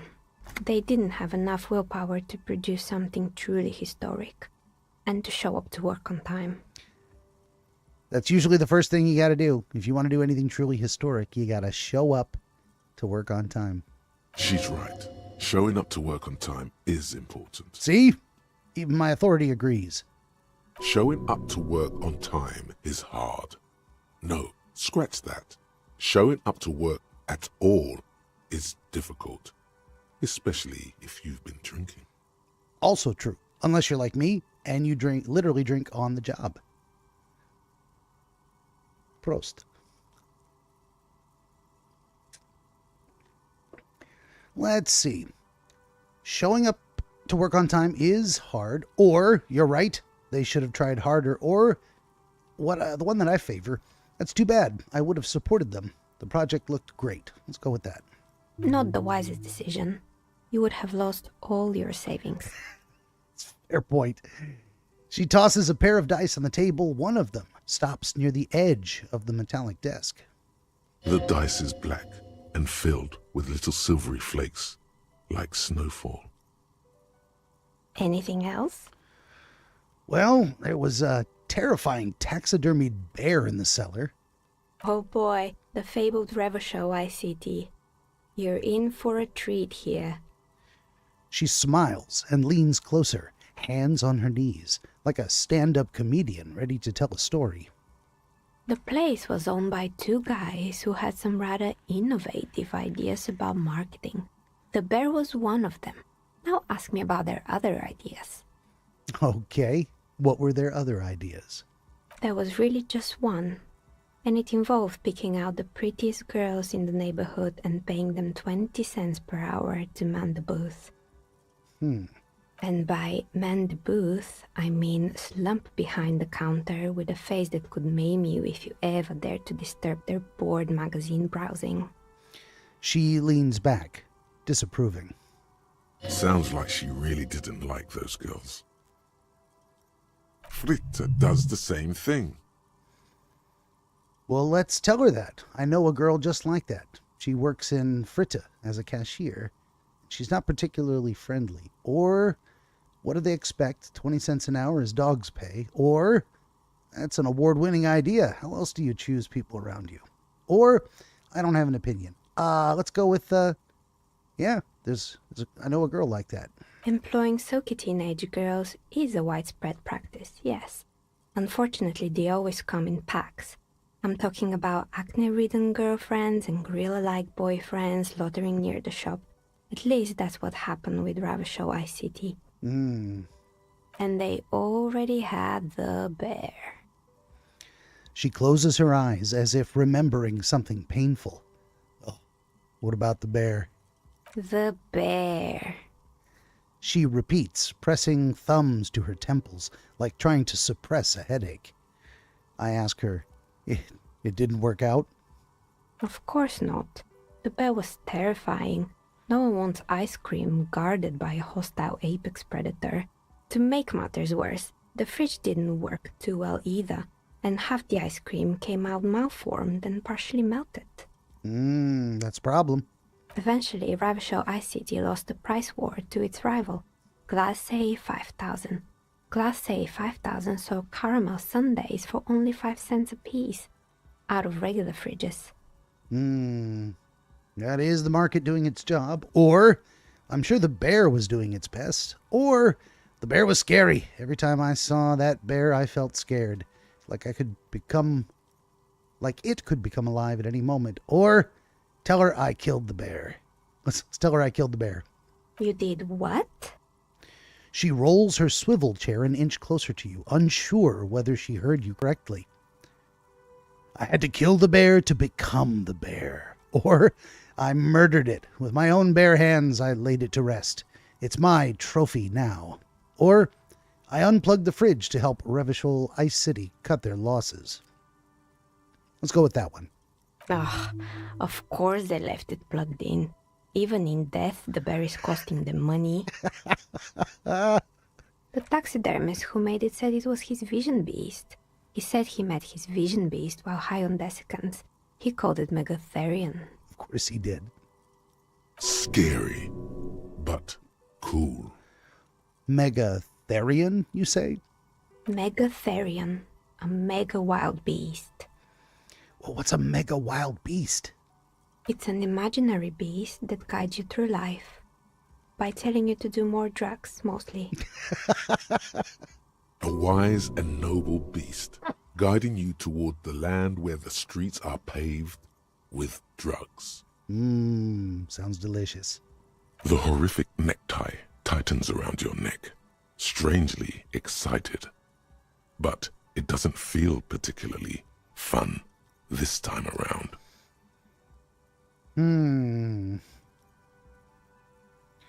Let's grab the necktie and mumble, "Not now, you beast." What? Do you ever feel like your vision beast is trying to blackmail the fun out of you? No, officer. I don't have a vision beast. Fair enough. Normal people don't have vision beasts. Only drug-addled madmen like the taxidermists do.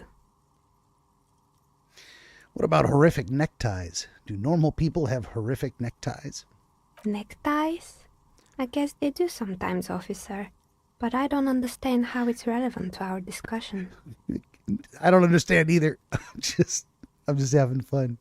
Anyway, now you know the story of the fallen ice cream empire. She seems almost sad, finishing the story. The temperature has dropped in the cover of the night.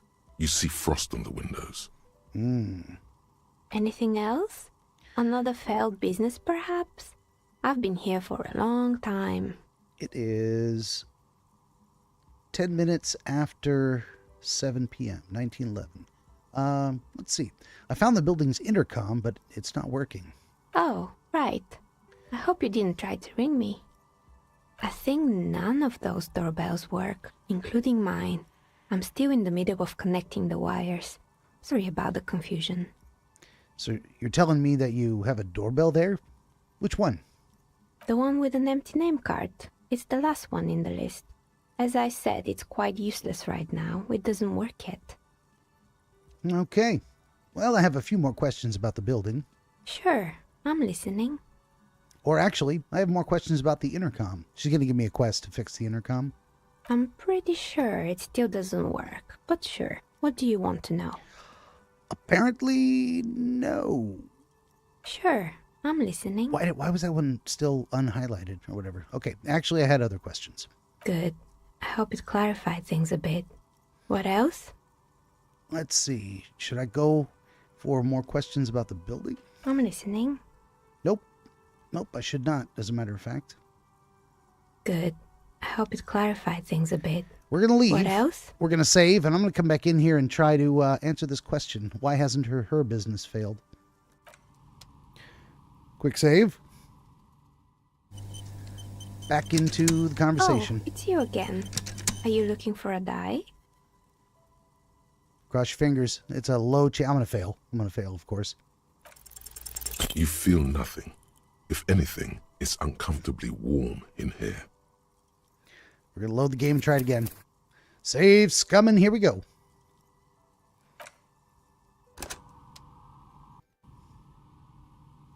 Oh, it's you again. Are you looking for a die? A gust of cold air sweeps through the chimney. The stones and minerals on the shelves rattle as though agitated. For a moment, it almost feels as though you're outside the building, exposed to the atmosphere. Let's see. I can ask her, hey, Nia, the curse is real, and I figured out why it has spared you. Or, this is still just a theory, but hear me out. I think I know why your business hasn't failed. Let's go with option 2. Didn't we already talk about this? She asks, as the wind continues to seep through the cracks in the old chimney. And I tell her, it's because you're not in the same building as the others. This isn't technically the doomed commercial area. What are you talking about? My address is exactly the same. Rue de Saint-Guilain 10. No, the old coal plant that used to be here was subsumed into the new venture. Its ruins swallowed up. Yet it has a different address in the heart of the city. No, Nia. This used to be a coal plant. Touch the safety curtains. You're in a chimney of another building. This doesn't make any sense. She looks around the makeshift nest that she has carved out for herself, bewildered. Are you saying my business was spared because of a technicality? Where is this coming from? I'm just using logic. It's windy in here. You probably haven't properly sealed the chimney crown. You're right. I should take a trip to the roof once the snow is gone. Does it mean that I'm safe from failure? Maybe. Don't let her become complacent. She still needs to ward her soul against the evil forces. I can say no one is really safe from failure, or actually it's only your workshop that's protected. You should still do something to defend your person. Let's go with no one's ever really safe from failure. She starts laughing, her fingers trying to rub away the exhaustion from her face. What? Do you know what this is? She raises her hand to reveal a piece of metal shining on her index finger. I can say it's your lucky charm, some kind of ward, or it looks like a regular piece of jewelry to me, or I don't care what it is, I only came to tell you about why you haven't failed yet. Nope. Let's ask if it's her lucky charm. It's a mourning ring. I made this when my first company failed. It was a small jewelry shop right here in the East Delta Commerce Center, built with the little I inherited from my parents. I drove it into the ground within a year. I didn't have what you would call a viable business plan.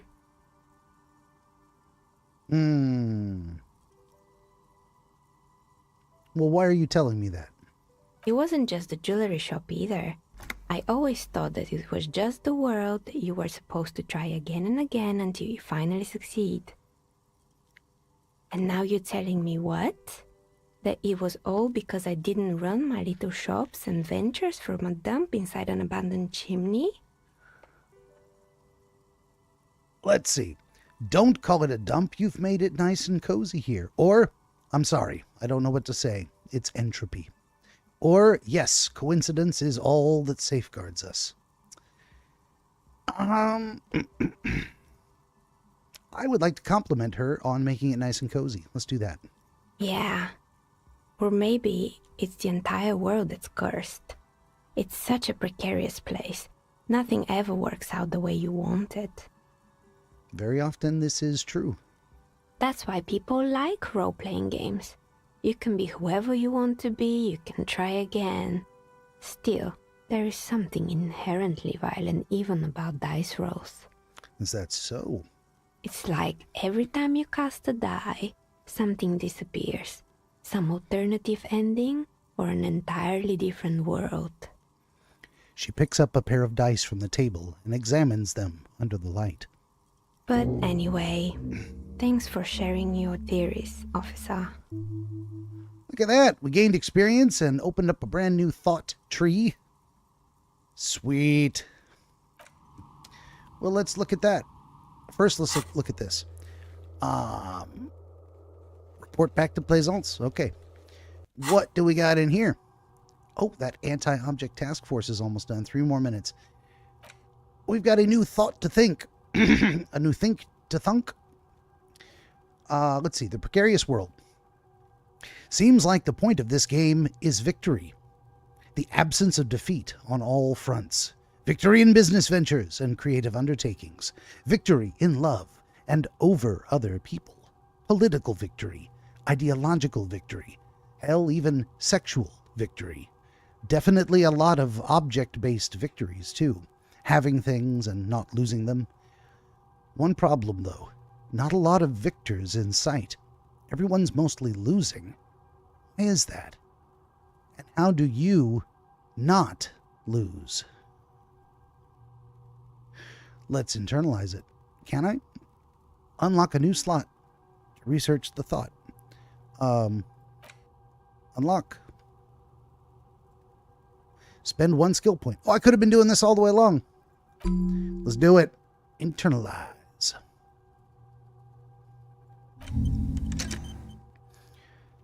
Should have been doing this all the way along. All right, that's going to take about, let's see, temporary research bonus. All red checks will fail. Research time so for the next 4 hours of research time, all of the red checks fail. Well, I fail all the red checks anyway, so maybe that's not such a big deal. I don't know. Okay. I no longer have a point to spend, so we're just not going to do that. I just need to close this up. Okay, nothing else to do here. Let's go back and talk to Plaisance.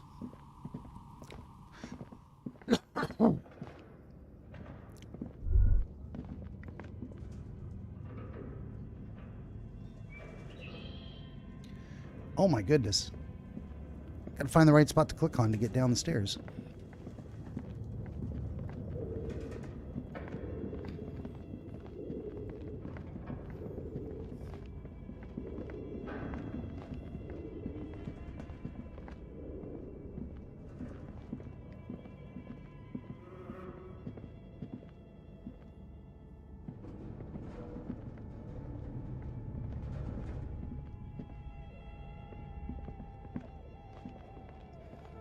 Okay, back into the bookshop. And before we talk to her, we're going to save it again, of course. Of course.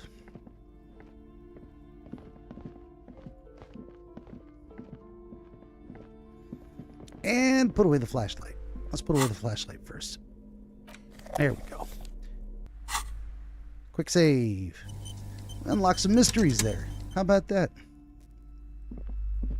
What have you found? And also, do buy the books. There may be teachings in them. I spoke with the entity you told me about. Her name is Nia, and she's a novelty dice maker. A novelty dice maker? Well, spit it out. Why does she need the dice? For some kind of sorcery? Sometimes they use the ankle bones of sheep. She's not a sorceress. She's a businesswoman. Or, no, ma'am, I have felt her aura. She is not the one to blame for this curse. Or she may be involved, but I don't have a way to question the malignant entity further. I'm going to say she's just a businesswoman. I don't understand. If it's not her, then where is the source of the doom? How did she explain the curse? Plaisance looks perplexed. Just don't say you don't have any answer yet. The uncertainty is killing her. You've come this far. You know how to end it. There is an entity behind the entity. I could say that. Should I? I mean, should I be following? Should I be doing what these things tell me to do? Just every time? I kind of just picked the answer that sounds good to me. Let's see. She says there is no curse because there are too many inconsistencies. Or I can lie. The source is in the taxidermist's shop. He became involved in the dark arts. Or, honestly, I don't have an answer yet. There are still leads to be followed. Or, there is another entity, more malignant, pulling the strings in Martinez. Perhaps in my travels, I will cross paths with it. I mean, let's go with that one because my Inland Empire successful roll told me to. It's the first time I really noticed that that was a thing maybe I should be doing. A third order presence, yes. She lets go of the pendant. Well, at least that soothes her anxiety. A great dark relief washes over her. I've heard of these triactors. In certain occult literature, that's too dark to dwell on for too long, and definitely not in the presence of my daughter. She gestures for you to be silent. I understand everything, sir. Shit. Thank you for your descending into the maelstrom. I will keep fort up here, strengthen the wards, do my best. And if you happen upon the third entity in your travels, may the Lord be with you. She performs an X shape across her chest. Well, this has been absolutely educational. If we happen on the third presence in our travels, we will certainly come back to tell you. And we finished the quest, got 70 XP. Yes, the venture continues in other waters, darker waters. Indeed. Should we get out of here before the vortex collapses? Indeed. Let us leave. I got a new thought. Anti-object task force. Behold, the anti-object task force has assembled. God's avenging angel, arrayed against the lower emanations of the darkened one. Shoe racks, tape recorders, motor carriages, and doors. So many doors. You're not just pounding it all to pieces. You're reforging the universe, from the anvil of the heavens to the worms below. Indulge in it. Be bold. Have an impact on the shape of creation. Out of the furnace of your rage. A new reality. Also, you should trash your room again. What bonuses does it give us? +1 to pain threshold and all physique learning caps raised by 1. I mean, let's accept it, I guess. That happened. What does volumetric shit compressor do for me again? All endurance white checks are unlocked. Learning cap for endurance raised to 4. I would sure like to unlock some other stuff. What do we got? Long way home. Speed gives +1 PSY. Learning cap for perception raised to 5. Do I need that? Like, if I forget that, am I going to have to think it all over again for 6 hours? We're about to find out, maybe, huh? Or not, actually, because we don't have a new thing to think. We can just stop right there and let it be what it is and try and open up another one. I want to keep all the things I'm thinking in my brain. I may not be able to do that. I don't know. Or I have to...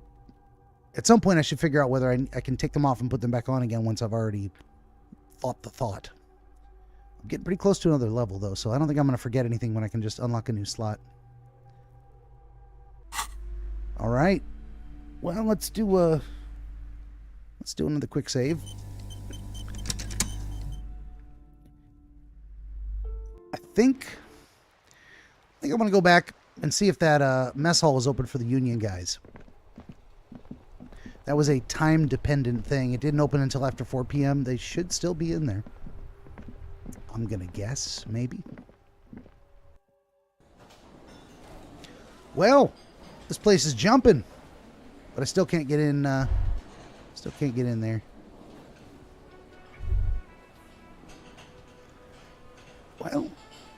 this guy again. It's all about money, you know, he says.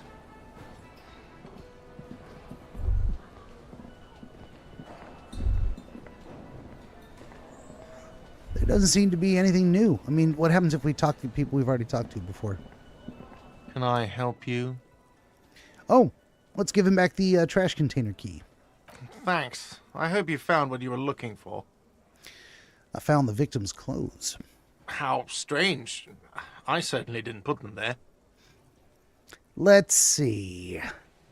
Maybe you don't remember putting them there, or could someone on your staff have put them there, or who else has keys to the trash container?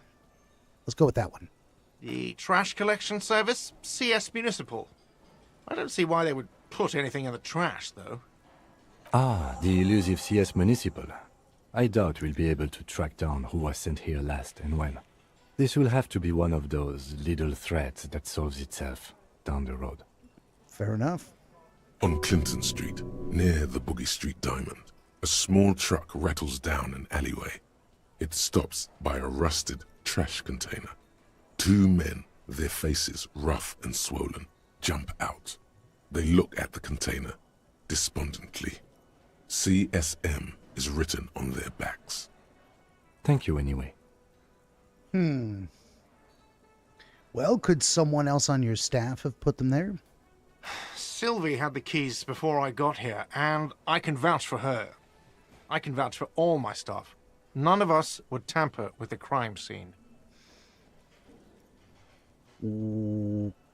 Maybe it was those CSM guys. They showed up, they saw a dead body in the tree, they saw some armor that would sell for a lot of money, so they stripped it off him, emptied the trash, and threw away his other stuff in there. Let's hassle this guy one more time. Maybe you don't remember putting him in there. Maybe you were sleepwalking. I think fugue states are more your forte, officer. Ah, touche. All right, thanks. Let's talk about something else. So about that money I owe you. Yes. Have you got it? How much was that again? A lot. A lot. For the room, drinks, and broken window, 130 real. Okay, we're not going to get there anytime soon. Like what? Goodbye. Well, we could, and I'm kind of curious about how this might work out. We could maybe go upstairs and go to sleep. Look at me wearing them big old gardening gloves. They do not go with the outfit. You know what? Actually, we're gonna quick save it. We're gonna knock on this door again. See that now that I've got Kim here, maybe this gal will have some different answers. The door is closed. Knock. Still no answer. Knock harder. Still nothing. The lieutenant gives you a quick glance. He doesn't like where this is going. You should punch a fucking hole in it. Suppress the urge.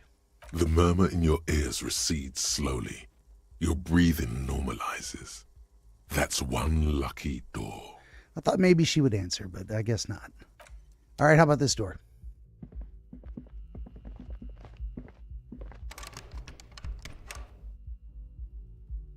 Okay, that door does nothing.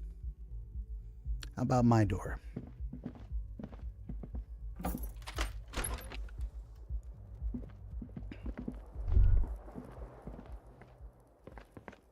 So what happens if I click on the bed? The bed is cold and not particularly inviting, but it's yours. The sheets look awful. The option to go to sleep becomes available every night after 9 p.m. After 9 p.m., 2100. No time to rest yet. All right, fair enough. Nothing else to look at in this room, but I just needed to come in and have a look around and satisfy that curiosity. Those 2100.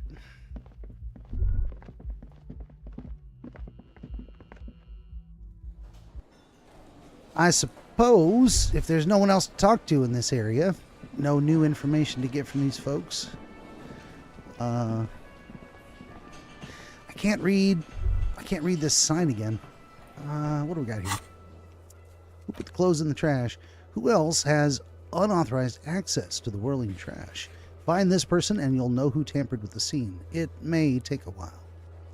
Okay.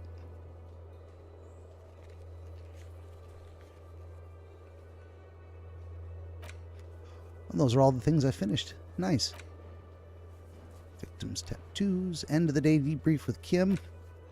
Oh, join him on the Whirling in Rags balcony after 2200 when you're calling it a day. Okay. Well, we're not calling it a day yet, apparently.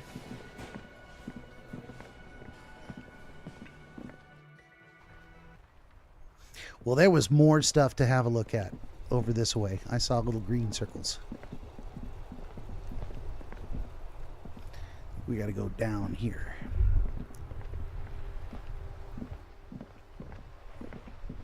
Yep. 4 little circles. What is that toy? This coin-operated viewer is banged up, inoperable. Okay. Let's come down here first. Maybe talk to this fella.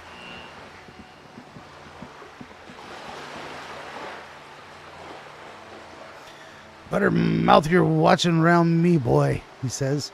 All right, fair enough. Oop, I just got a thought. You hear the distant squall of seabirds. Of course we do. And there was something else over here. What is that? A splatter of bullet holes lines the wall. Oh. I walked right past these folks. Didn't even know they were there. They're throwing dice, huh? Or something. Well, we're going to come back around there eventually. There's other stuff to see around this tree. The ad reads, broken window? Tibbs has windows. If you had a bag in your hand, perhaps you could collect these bottles and sell them. All right. I would sure like to find a bag at some point. 2, Roundabout North, and 2, Cape Side Apartments, Martinez Pier. Well, let's go this way. Oh shit, there was something else there. What is that? This coin-operated viewer is facing south. The instruction manual says to insert 25 centimes and pull the handle while looking inside. Then use the focus knob to zoom in if necessary. Well, let's back out, quick save it, and then have a look.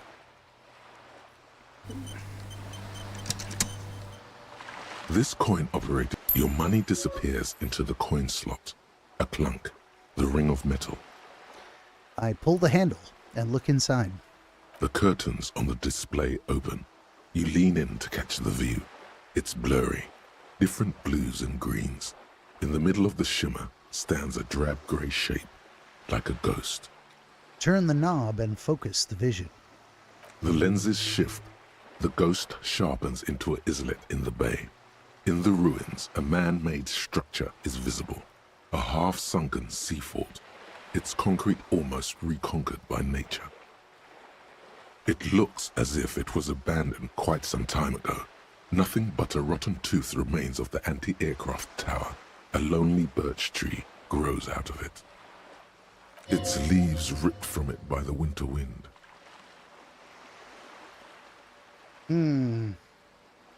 There are ruins of some kind of building here, Kim. Really? I don't have the eyesight to make it out. The lieutenant takes off his glasses and cleans them. And I say to the solitary tree clinging to life, hang in there, little one. The little brave birch tree seems to wave back in the wind.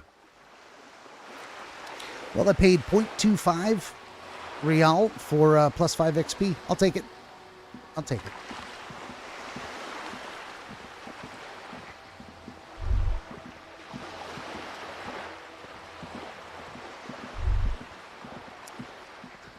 Okay. Got a brand new area we've never been. What is this? A lonely cormorant surveys the sea, indifferent to your approach. Okay, it's a bird.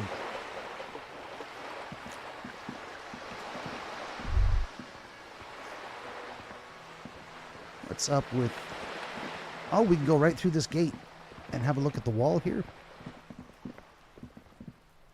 This is a wall on the side of an apartment building. I could try conceptualization. +2 in the dim light.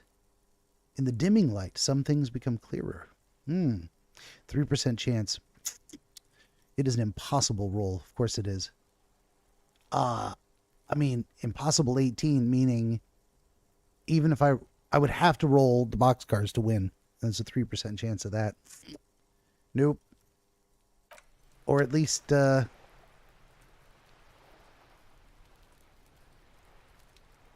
Oh, and here's the backside of this fence. Maybe I can talk to this gal again.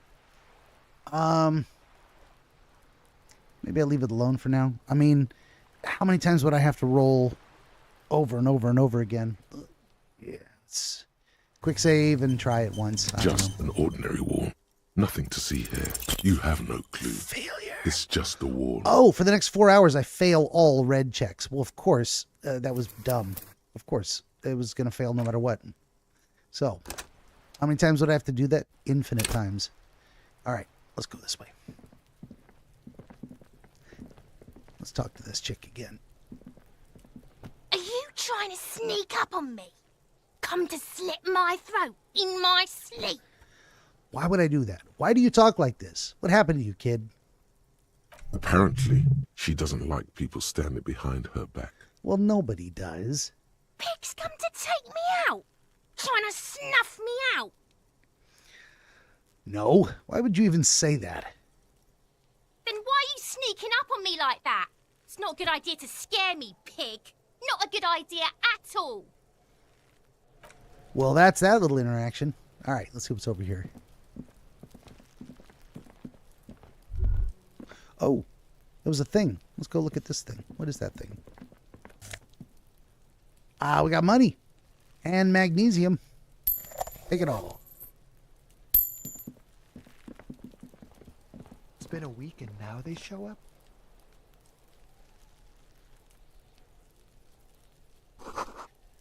A garden hose. This won't be of use until the snow melts. What about that up there? A balcony with a view to the yard and the hanging. Oh, ho, ho, Can't get involved in this. That smoker up there could be a witness. Talk to him. Let's do it. Let's go talk to him.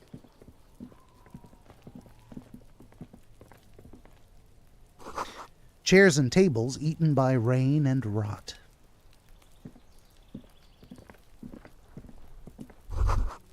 Another splattering of bullet holes on the wall.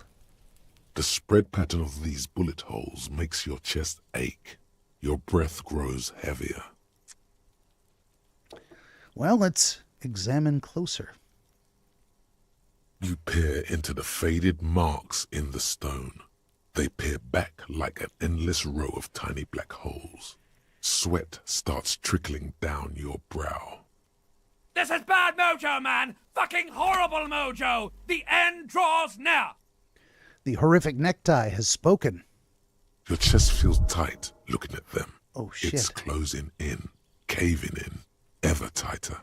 Your breathing grows even heavier. You okay there?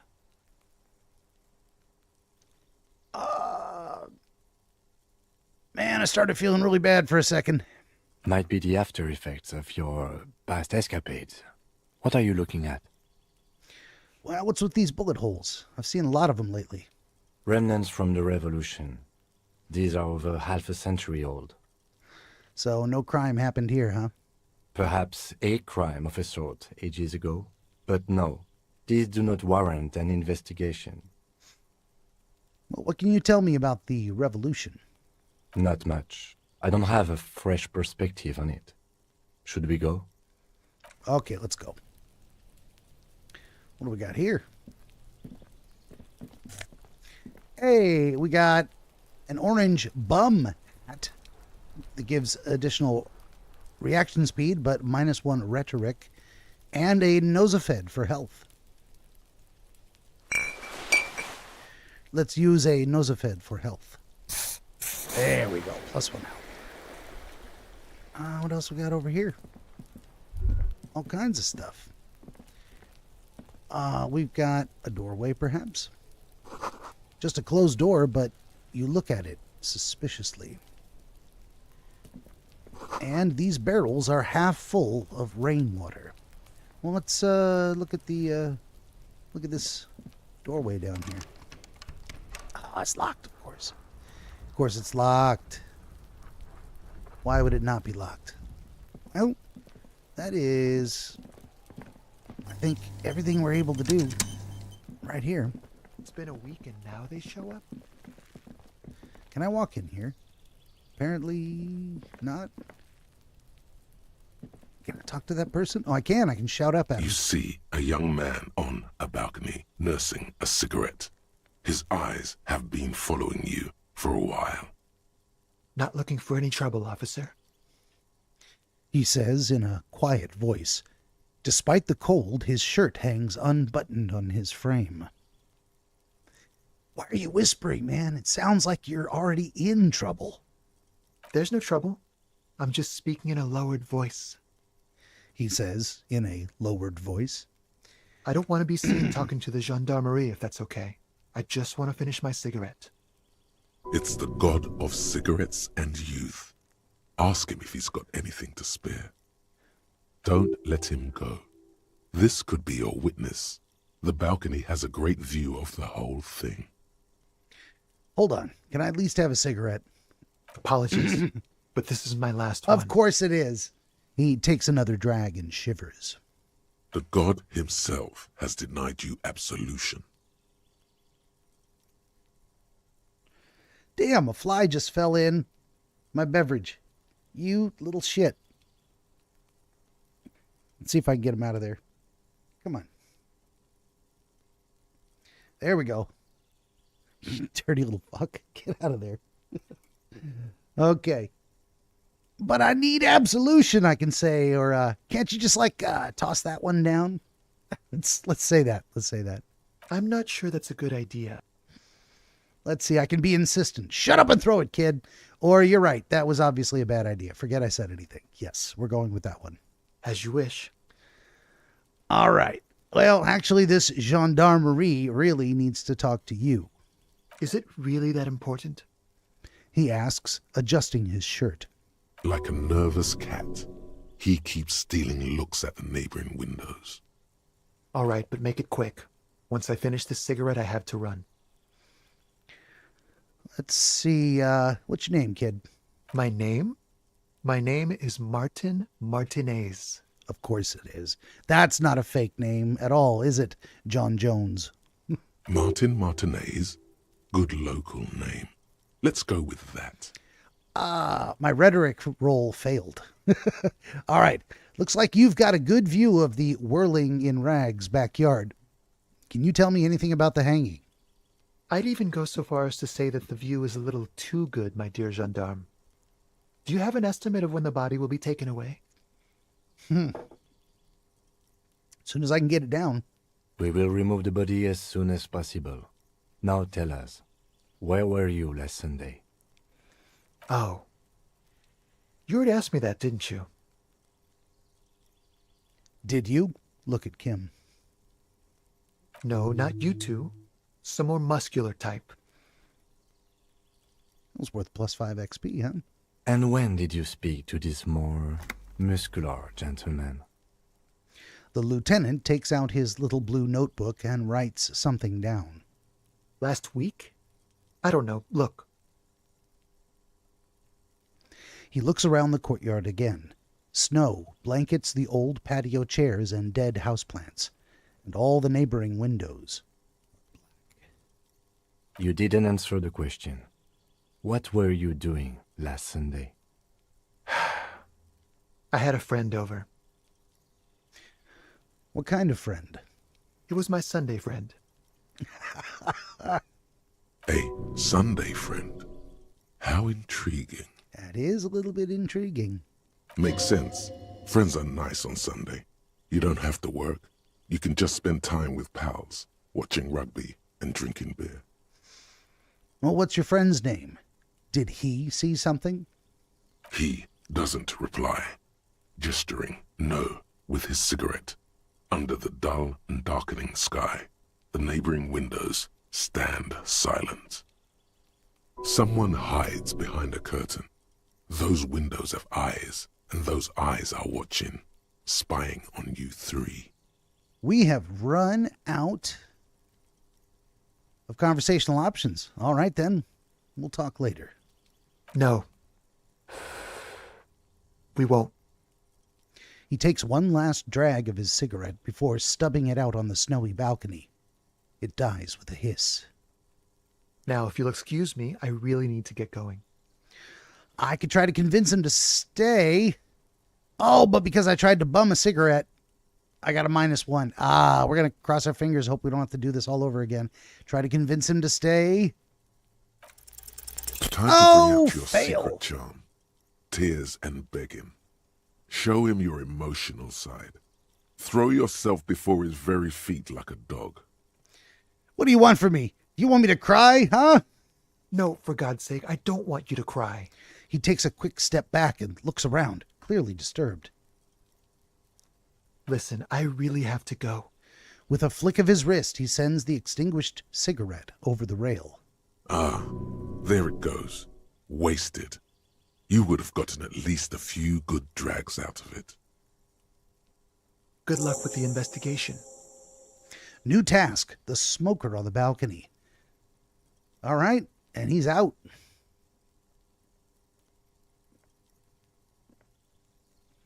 That's the end of that interaction. We got to find out who Mr. Martin Martinez is. He's gone. The lieutenant puts away his notebook and turns to you. Well, we should run after him. See where he went. No point in running. Tenements like these often have multiple exits. If he doesn't want to talk to us, then he'll know how to hide himself. So what, we just give up? He could be a witness. Him or his Sunday friend. Either way, we need to look into that muscular type who's asking about our case. There has to be a way of getting inside the building. Once we've found a way in, we can ask around for his apartment. Great. Let's do that. Oh, there's a door. There must be another way into the building. Wow, that was suddenly really loud. Yeah. He only says the line once. All right, fair enough. We're finding all kinds of little nooks and crannies here. Let us continue our way up towards these apartment areas. What is this? Oh shit, is that another trash can? It is another trash can, and I gave back the key already. Well, son of a bitch. Maybe I should have hung on to it.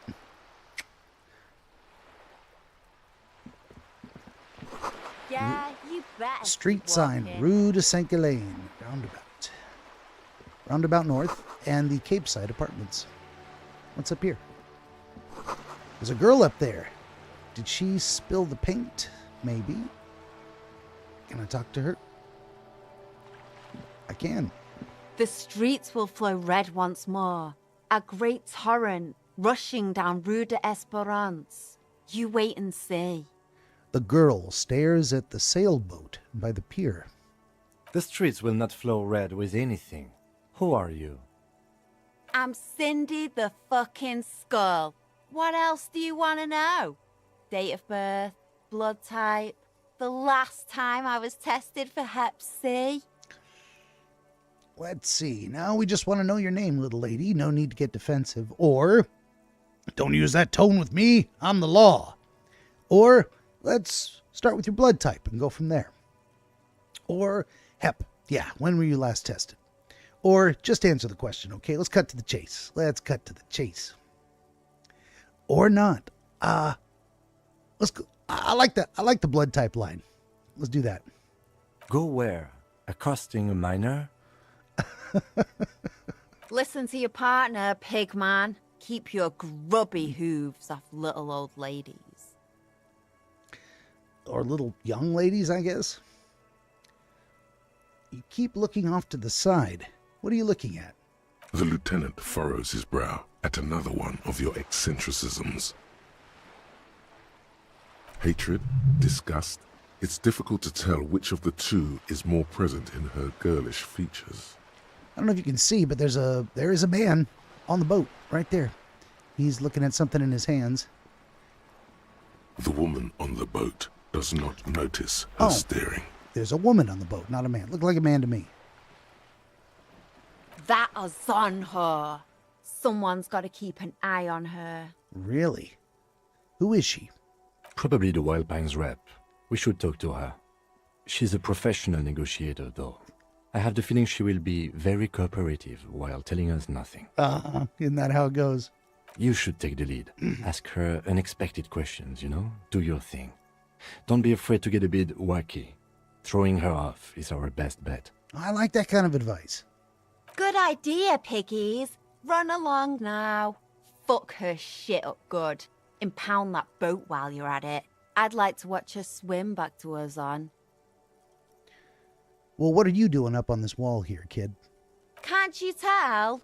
I'm painting a beautiful mural, an aereo graffitio visible from low orbit. I haven't really started it yet. I'm waiting for the right words. She studies the wall, suddenly and pensive. So you don't know what to write, huh? Have you ever tried your hand at graffitio? When faced with a blank wall, most people write unimaginative stuff, like Pigs Go Home and Mono is Here. We rarely see pigs round here, though. Just union cats. And my name's not Mona, so... She wants it to be something true and total. So why are you so committed to defacing the building? This place is severely lacking in havoc. Not even the occasional trash can fire to break up the tedium. I thought I'd mix it up, summon the forces of crime and social chaos with a wall-sized invitation. Mm-hmm. Well, I have an opinion on this. You want to hear it? Yeah? Let's see. I love public art, or I'm going to have to stop you. This is hooliganism. Or, actually, I don't have an opinion. I lied. Yeah, let's go with, don't deface the wall. Let's be realistic. What are you going to do? Climb up there? You're not wrong. You heard your partner, Piggy. I'm unstoppable. Maybe so. Maybe I should have taken that into account before making such a challenge. I don't condone the idea of using physical force on her. She's a girl. All right, well, do you know anything about the recent murder?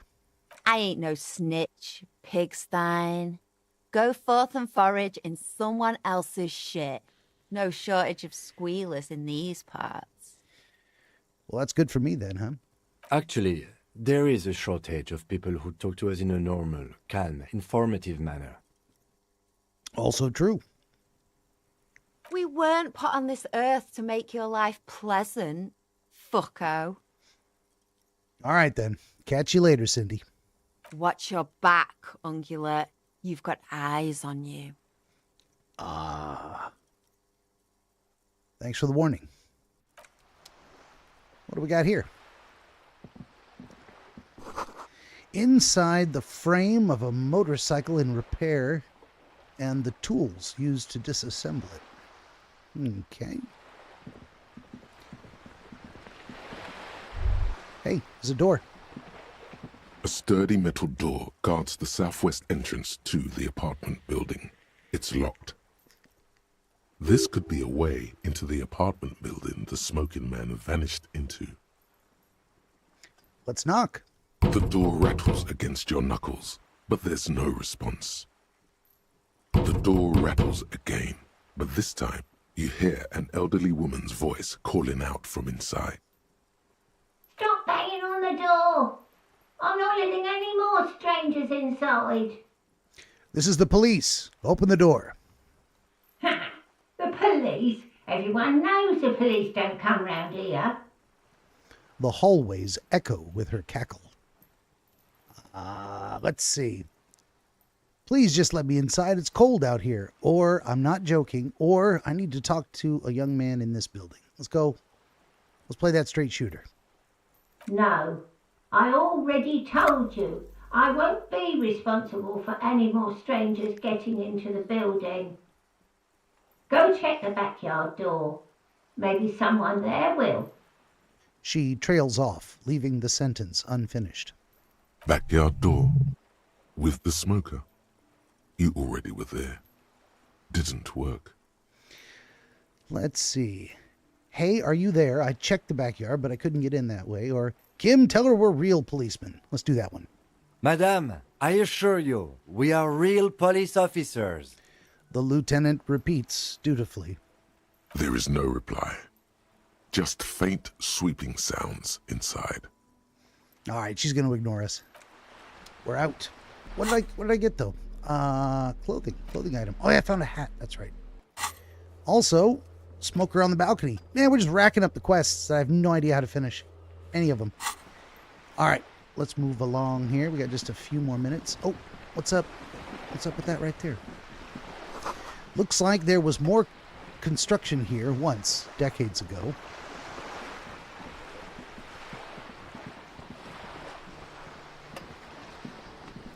Let's check out this boat. It's a boat. The belly of this boat shines like it was recently painted. Oh, there's a stack of crates here. And I found some magnesium for morale. Got a shit ton of morale fillers and not a lot of health fillers. All right, what does this say? This says, docking reserved for residents of the Rue de Saint-Ghislain, 33A. Here's what we're going to do. I actually looked at the clock. I don't know how long this conversation is going to take. It could go on for a long time, but I think that's a great place to start tomorrow. We're going to do a hard save right here. Save the game. Matinees, day 1 at, I guess, 8:11 p.m. Save. Okay, and that's going to do it for this adventure into DreamWizard Plays, number 394, Disco Elysium 2019, Part 4. We're coming back at 5 p.m. to 8 p.m. roughly Pacific tomorrow, Friday, for Part 5. And we'll see what the negotiator on the boat has to say, and we'll get a little wacky with our results as recommended by the intrepid Officer Kim. On your way out, would you kindly like, share, subscribe, tell your friends, especially tell your friends to come on in here and say hello tomorrow, and we can all have fun together. In the meantime, in between time, I am the DreamWizard, and thank you for watching.